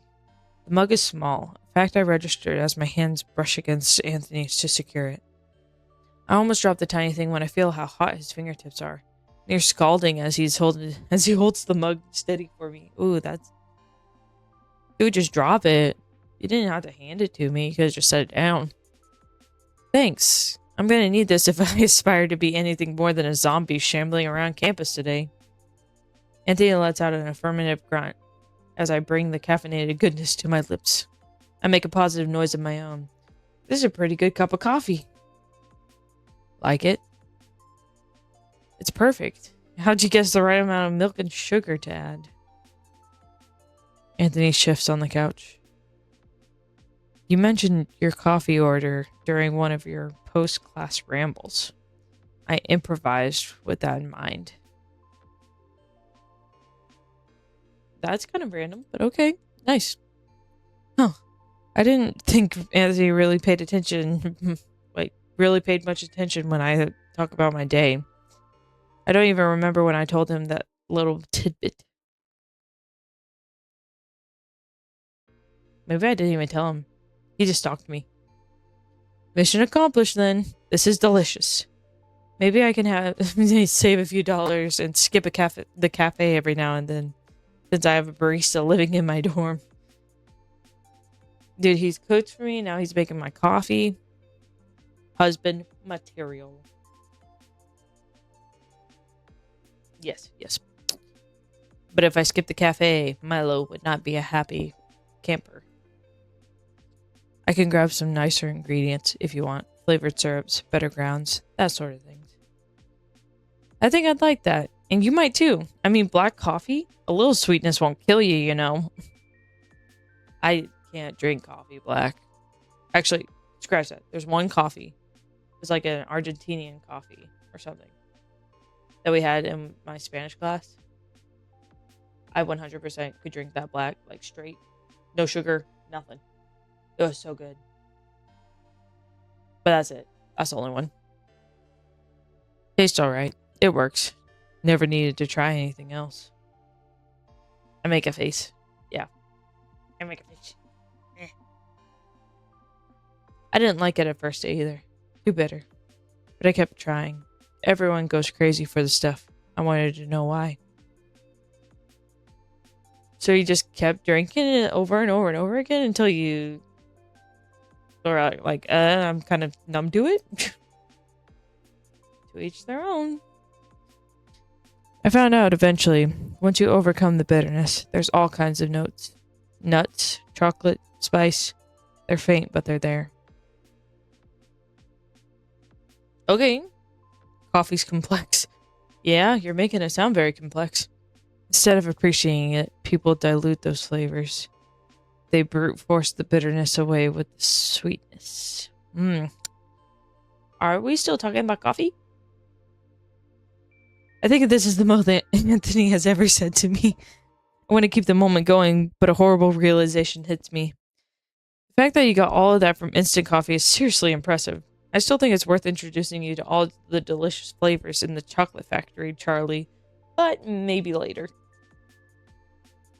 Looking at my phone reminds me of how close I'm cutting it before my next class. I'm late.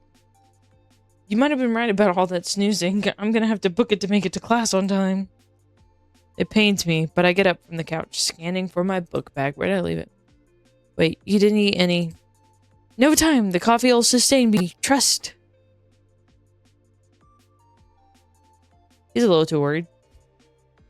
I could almost hear Anthony's eye roll as I race to grab my bag and rush out the door.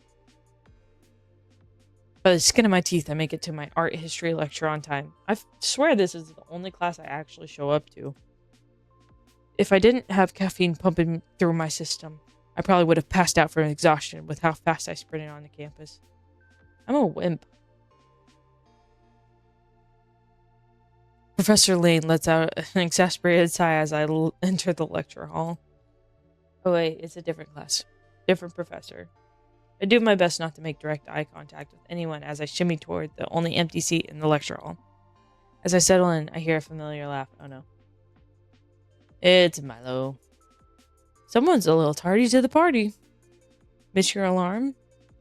Or did our favorite brooding Doberman reveal himself to actually be a yappy little chihuahua? How do you know? I can't imagine Anthony as a chihuahua. No, but we did sit and enjoy some instant coffee together for a bit after I snoozed my alarm one too many times. Milo raises an eyebrow, a dumbfounded expression forming on his face. He gave you some of that bitter burnt sludge, and you drank it? Willingly? Is everything alright in that dorm? Should I alert the authorities or something? Yes, 100% Milo, do it. I should have guessed that homebrew coffee wouldn't be Milo's cup of tea. I stifle a laugh at the thought. He's such a coffee snob. Well, he does work at a coffee shop. And he's straight. Working at a coffee shop. So in order to make good coffee, you gotta be a snob with it. Not all of us have round-the-clock access to a $10,000 miracle machine. 10,000. I don't know about you, but you can get an espresso maker for maybe like $100 and $200. Pretty cheap compared to 10,000. Besides, I certainly couldn't taste any sludge underneath the cream and sugar Anthony had. Nice. It wasn't a cafe quality latte, true, but he made the most out of what we had lying around the dorm. His gesture was sweet enough. Oh, he's not gonna like that I said that. Milo doesn't look convinced, but he drops the subject in favor of Professor Lane's lecture. I follow suit, jotting down the notes on a fresh page in my loose leaf. The use of shadow or negative space can amplify the intensity of light in a painting's composition. This technique is called chiaroscuro? Chiaroscuro. Yes. And is most strongly associated with the Baroque period. After I finish my classes for the day, I head over to the park near the edge of campus. Most people prefer to study at the cafe or the library. I'm a fan of those spots too, but sometimes they feel a little claustrophobic. Agreed. I tended to avoid all of the areas that had a ton of people. I didn't hang out with a ton of people in college. Not really my cup of tea. The frenetic energy oozing from everyone can be overwhelming. I agree. There's a chill in the air today, which means that the park will be mostly empty. Good spot. On days like this, I could imagine the park as a secret oasis only a small handful of students know the way to. I pull out my sketchbook, eager to try out some chiaroscuro style shading myself. A quick scan of the area reveals my subject for the day, a majestically melancholic willow tree. Is this the same one that Riley sketches? By chance? Anybody know? I don't know. As I make to put pencil to paper, I feel something brush against my leg. Ah! I don't think I did that right at all, but I'm trying not to wake up my kid. I jump from the bench. My sketchpad flies from my hands and thumps onto the grass. The sound triggers another, some leaves rustling under the bench. A pigeon maybe? Or a rabbit? I don't know, you're in a park, so I guess it could be anything, right? I lean down to investigate and find a cat. Cat's ideal. Look for a collar, examine the cat's posture, make eye contact. Make eye contact with the cat. I meet the cat's eyes. It doesn't look away. I can't make out the color of its eyes, even though I should be able to look to at this distance. The little thing's ears lay flat against its head. I'm not much of a cat person. My husband is. I am not. It seems less angry and more scared. I should try not to spook it. Find something to bribe, or show your palm. I would personally show the palm.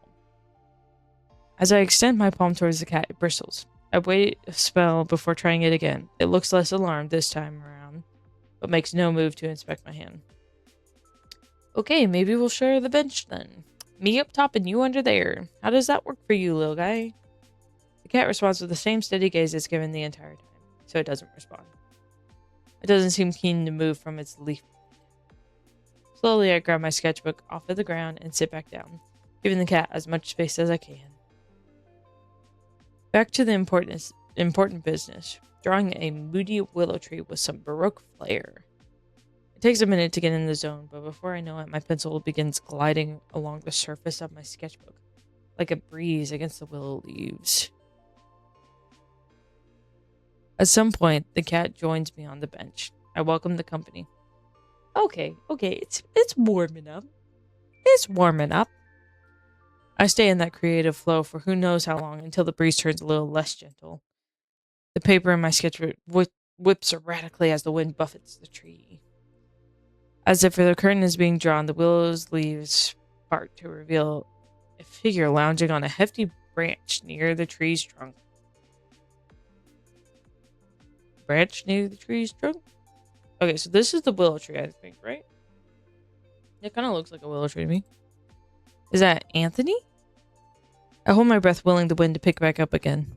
Sure enough, it's him. He's lying on the branch, one arm folded above his head and the other clutching something to his chest.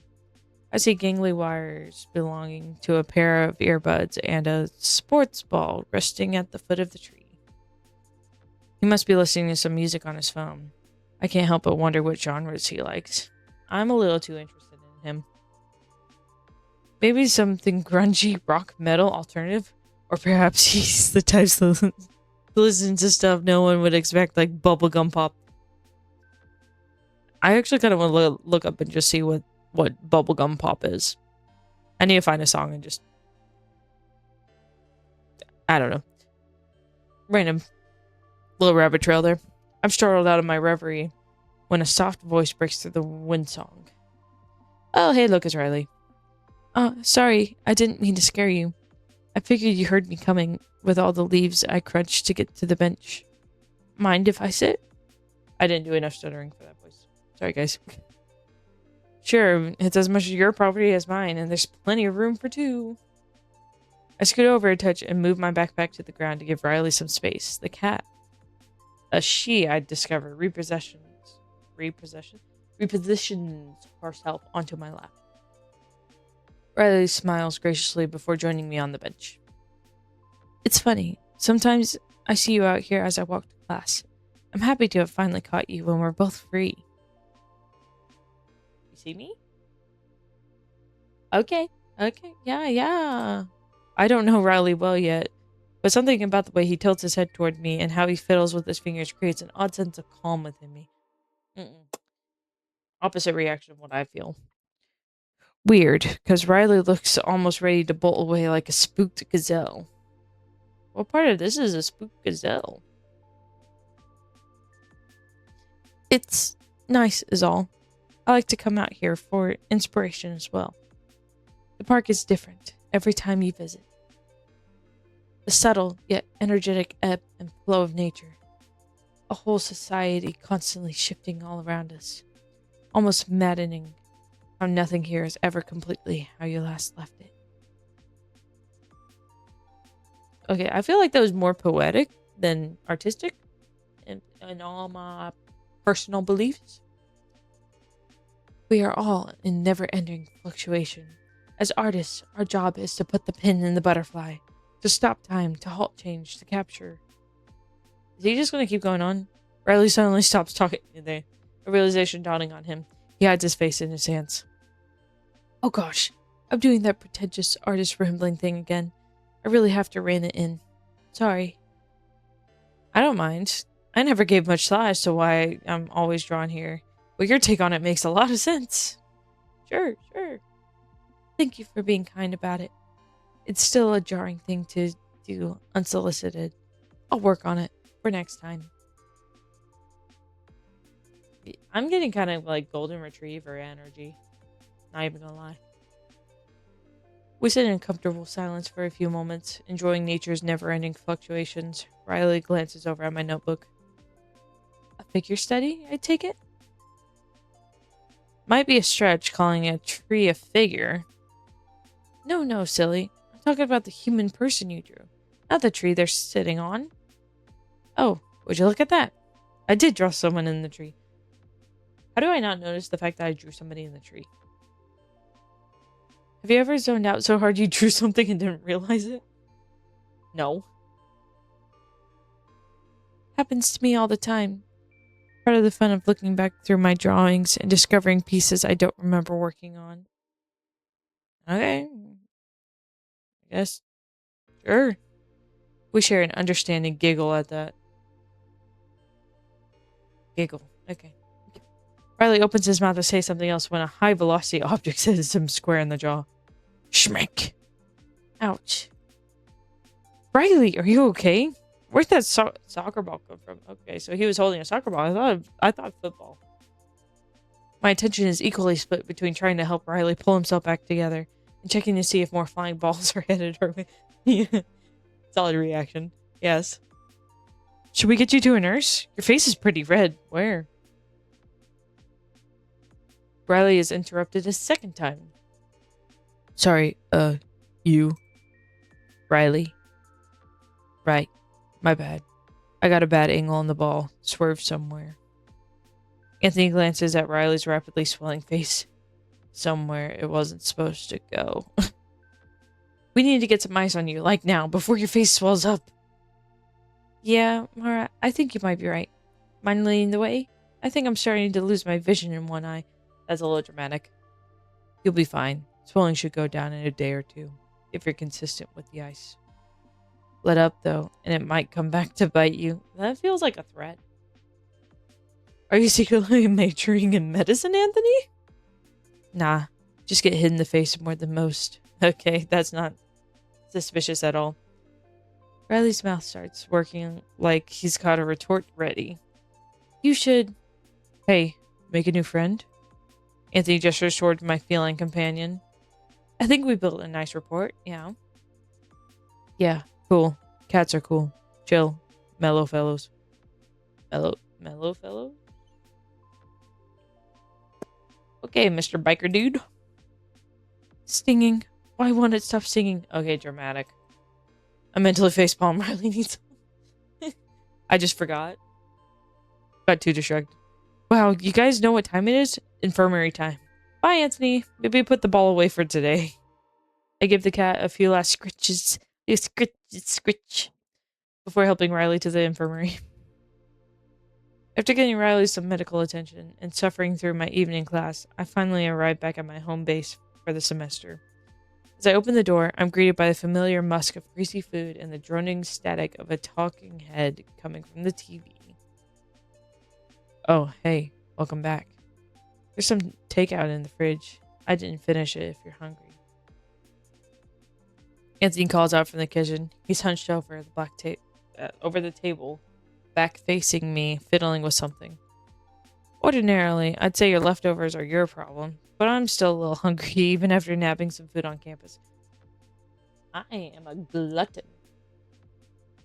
I make my way over to the kitchen, fetching the to-go box from the fridge and popping it into the microwave. 1 minute and 30 seconds should do the trick.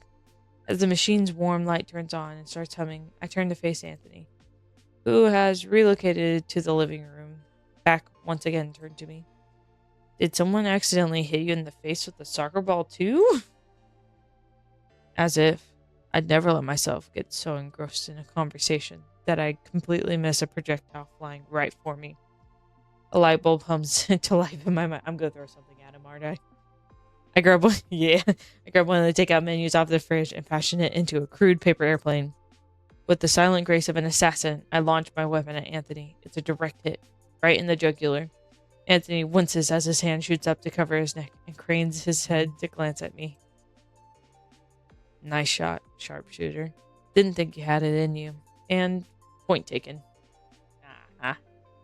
In this position, I can see that he's got a dirty cloth in his hands. There's a shape of something underneath it. Gonna share what got you so focused over there? I wasn't planning on it, no.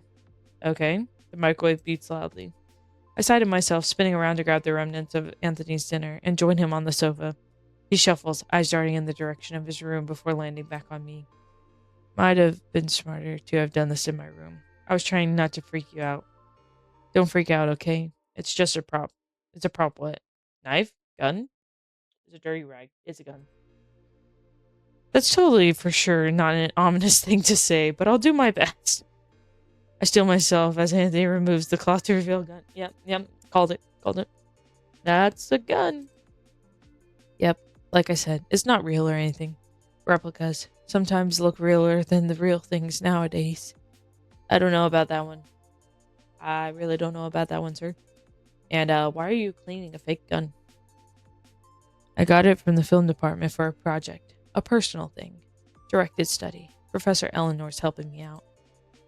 Perfectly harmless to you. I can make sure you don't see it again, though.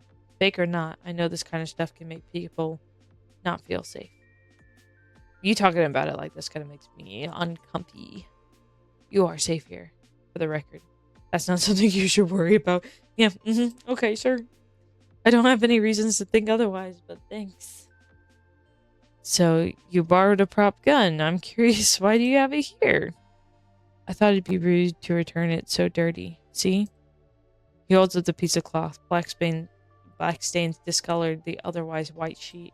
Why are you using a white cloth on it? Ew. Soot collects inside. Okay. Soot collects inside. Can damage the gun if you leave it sitting there too long. It's fake though, right? The thing actually shoots. Enough to look realistic. Okay. I'm no gun expert, so I take Anthony at his word. Honestly, the gun is making me a bit nervous. I rack my brain for a topic change. Anthony covers the gun with the cloth again and wordlessly heads to his room. I relax into the couch. TV broadcast. Ton 82nd Street. The victim who has yet to be identified. Anthony re-enters our common space. Can't eat. Oh, the leftovers. I should eat some. Hopefully it hasn't gone cold. I think bringing a forkful to my mouth. TV broadcast. 3 wounds in the chest area. Police believe came from gunfire. The investigation remains ongoing. Yeah, he shot these people. Food is ice on my tongue. I barely managed to resist the urge to spit it out. Spit out the cold cardboard rice in my mouth. Contestant number 1. Behind one of these 3 curtains is a new car. Can you guess which? Want me to heat that back up? Oh, sure. Probably should have left it in there longer to start with if it got cold that quick. Anthony drops off the reheated leftovers and leaves me alone with the TV. The game show lights up on the screen. Anthony must have changed the channel. That was kind of him. Hearing all about that misfortune I was lucky to avoid on any given day makes me go nutty after a while. How often does he play the news after he commits atrocities? I try my best to focus on the charismatic show host. Anything to take my mind off of guns and murder. Eventually, I crawl back into the bed. But once again, sleep rests just out of my grasp. How sad. Anthony's fake gun, the news broadcast, even Riley coming over to join me in the park. I can't stop feeling this sensation of danger lurking around every corner. My nerves are wound up so tight, it might just explode. I start to feel lightheaded and my room seems especially cramped all of a sudden. I head to the kitchen to grab some water. It's dark. I make my way through the hall. Before I reach the kitchen, I notice something odd. What do I notice? Why do I hear metal clanking against metal? Almost as if someone is trying to break the lock of the front door. Milo? Milo? I carefully tread toward the noise. My hand fumbles against the wall for the common room light. Got it. In an instant, the room is illuminated, and the sight that greets me is the last thing I expect to see. Anthony sits in a chair in the middle of the space, hands handcuffed behind him. Wait, that can't be right. That's weird. You're kind of sneaky when you want to be. Not that I didn't hear you coming. Your footsteps are light, a little hesitant, like you almost want to double check each step you take. That's very, How much does this dude know? I'm sorry, but why were you, handcuffed in the dark? I don't think I know how to respond to anything happening right now. Good response. Anthony cracks a smile at that. Sorry, I wanted to say something, but I couldn't figure out what, or if I should say anything at all. Thought speaking up in the dark might make things worse. I think you're onto something there. I probably would have screamed so loud one of our neighbors would feel compelled to call the police to help me out or to just file a noise complaint. I can't say. The girl in 212B terrifies me. Why does she terrify me? Though, I gotta ask, what exactly is going on here? Handcuffing yourself in the dark is a little odd, you have to admit. Yep. Very strange, very strange. That is not normal behavior. No argument for me. Couldn't sleep. Insomnia. Had a lot on my mind tonight. Okay. The handcuffs helped me think how. The lock-picking part, specifically. The cuffs forced me to confront the issue, work out a solution. I feel like that's more of a distraction. It's sort of meditative. Okay, to each their own. Anthony pauses for a beat. I decide that my roommate is a little strange. You're just now deciding that? Want to give it a try? No. No, I don't. Okay, yes, I do. You know what? Why not? I'm a little delirious and willing to try anything at this point. I'm an idiot. But wait, you're still trapped in there. Not for long. I've solved both issues. Okay, Anthony is true to his word. Within seconds, he frees himself from the cuffs. He gets up from the chair and gestures toward it. I'm gonna let this dude just cuff me to a chair in the living room of our apartment that we live in by ourselves. I have no survival instinct. Moving on. Your turn. No thanks. As Anthony fastens the handcuffs to my wrists, the gravity of what I just agreed to hits me like a semi-truck. A wave of unadulterated panic washes over me. Yeah. So the first thing is, the first thing you're going to want to do is not panic. You're going all bug-eyed on me. Try not to do that. Yeah. I'm feeling a little lightheaded again.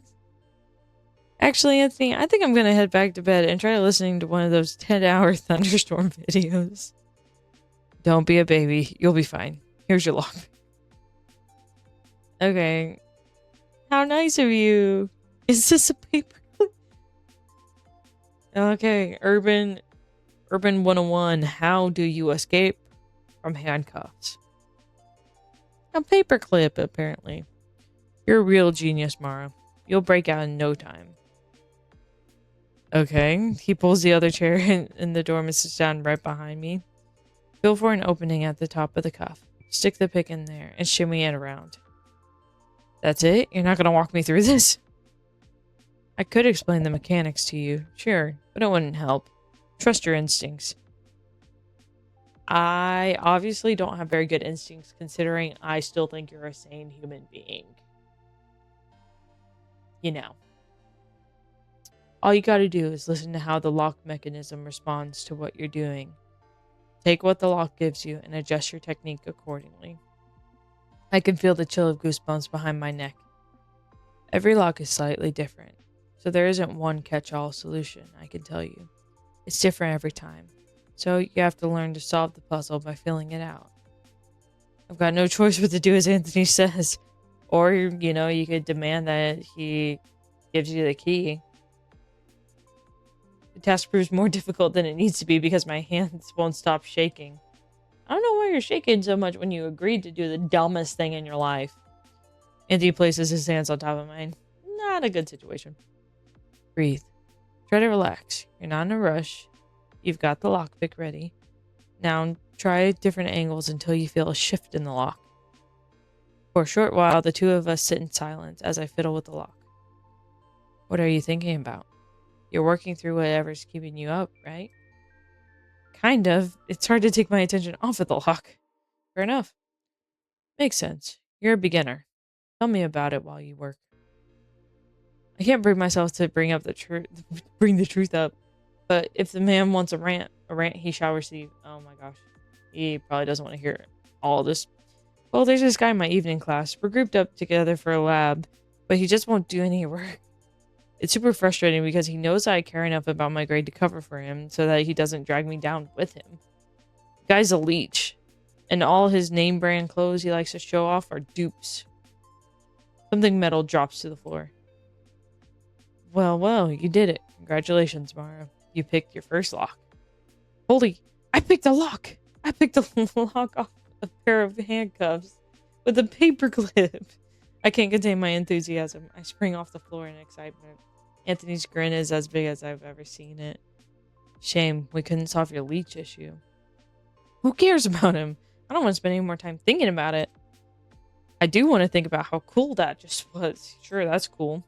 Very cool. Andy loves more praise on me, and eventually we both retire to our rooms. For a while, I'm too wired to even think about sleep. But once the winter's high wears off, I finally drift off. It's amazing what a good night's sleep can do for a person. I definitely needed that after everything that's happened the past few days. I also needed the mug of coffee Anthony left for me on the kitchen counter. The eggs and bacon are a nice touch too.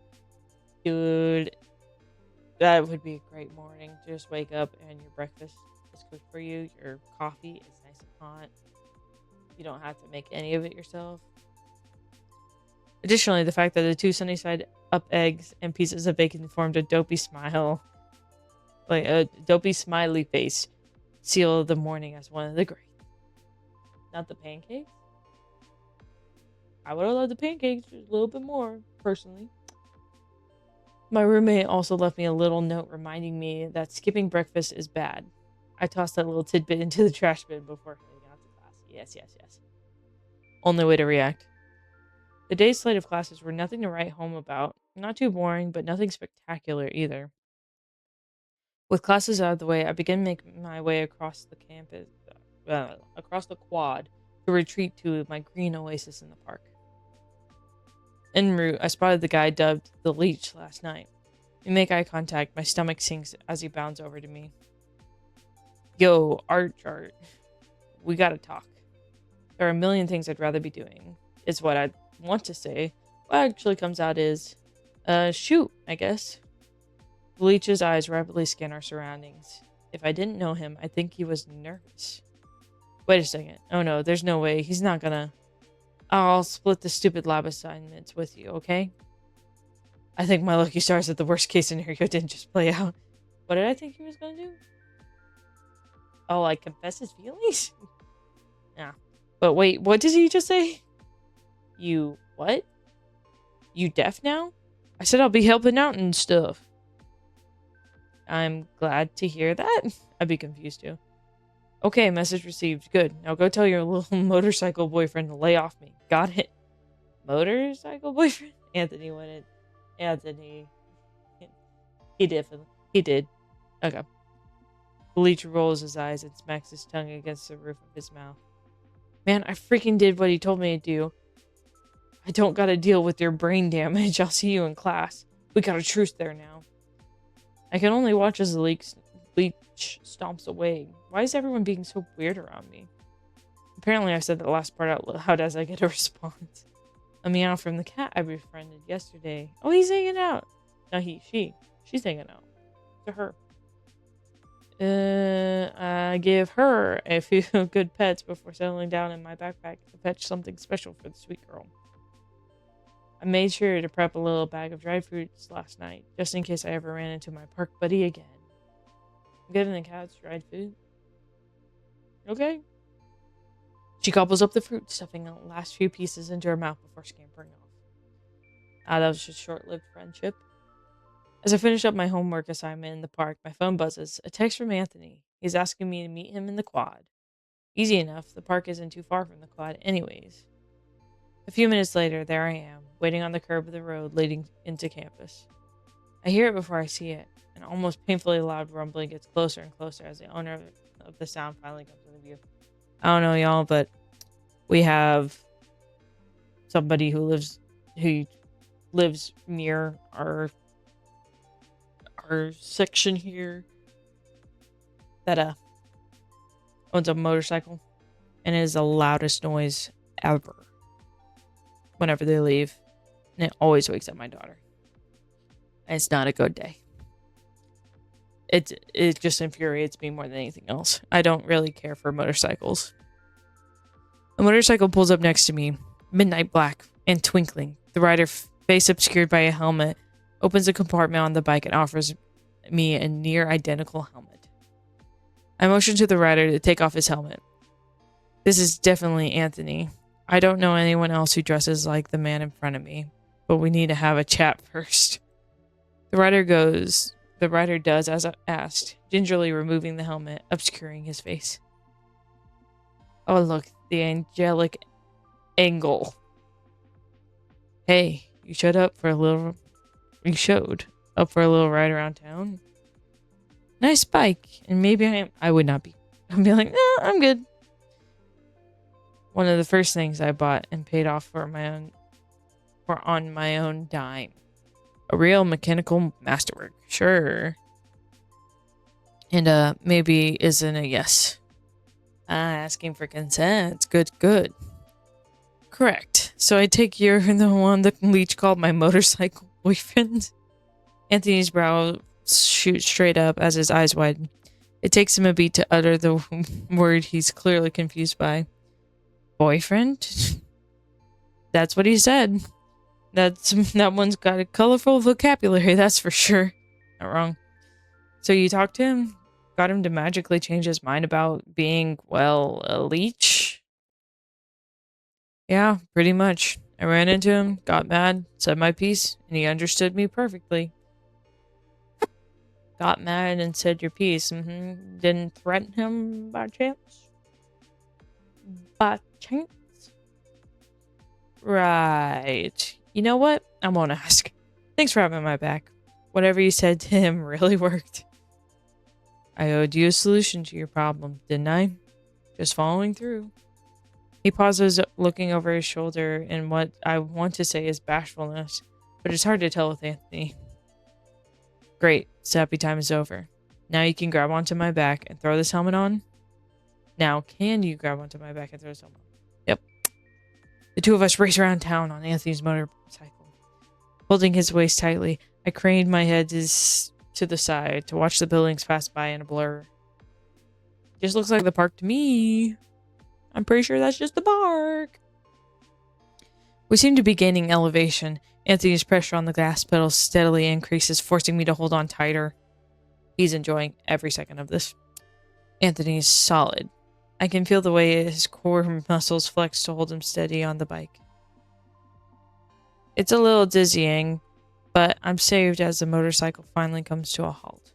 I hop off the bike, eager to put a bit of distance between us for a second.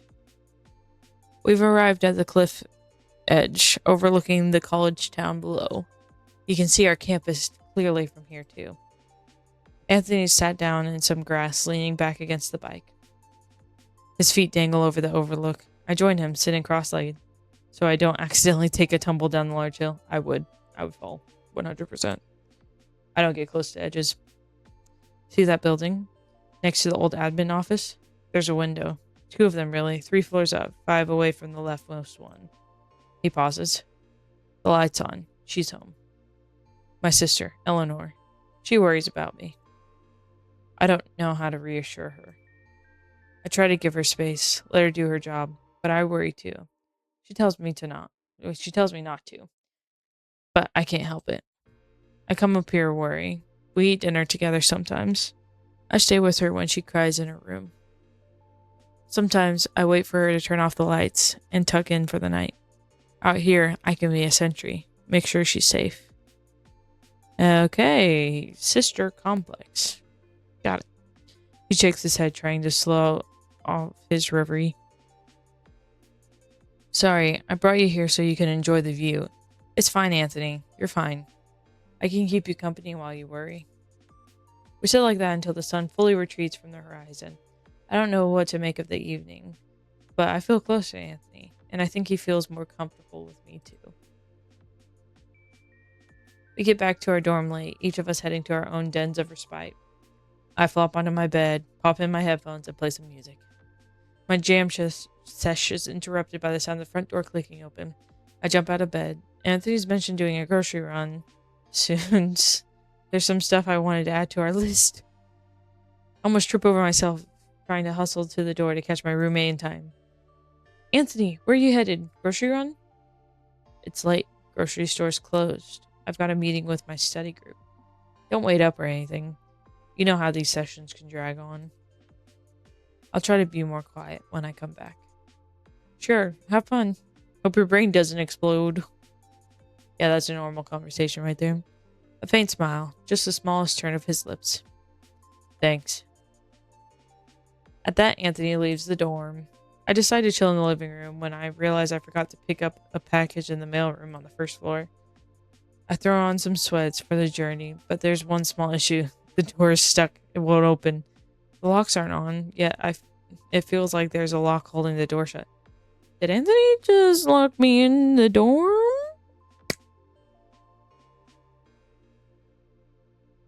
How would you not notice locks on the outside of your door whenever you're walking in? Then again, like if you don't know about it, of course you're not going to look for it, but I feel like you would notice. This is crazy. Am I stuck in here? Is Anthony going to be able to get in or me get out? After pacing around the common area, I decided to kill time by watching some mindless late TV. I mean, you got two really big windows right here. Like, you could just shimmy out one of them. Anthony's got to be coming back soon, right? Oh, the demo's over. Well, thanks for watching, guys. I know this is a long video. It's a long first recording. I'll definitely make sure that the next ones are shorter. But once this game comes out, I will be playing it. Like, I'm 100% delved in. But thanks for joining me. If you like this video, hit like. Please subscribe. Only if you enjoyed it. If you didn't like the video, okay. Sorry. I am filming this pretty late, so I'm getting pretty tired. But thanks for watching.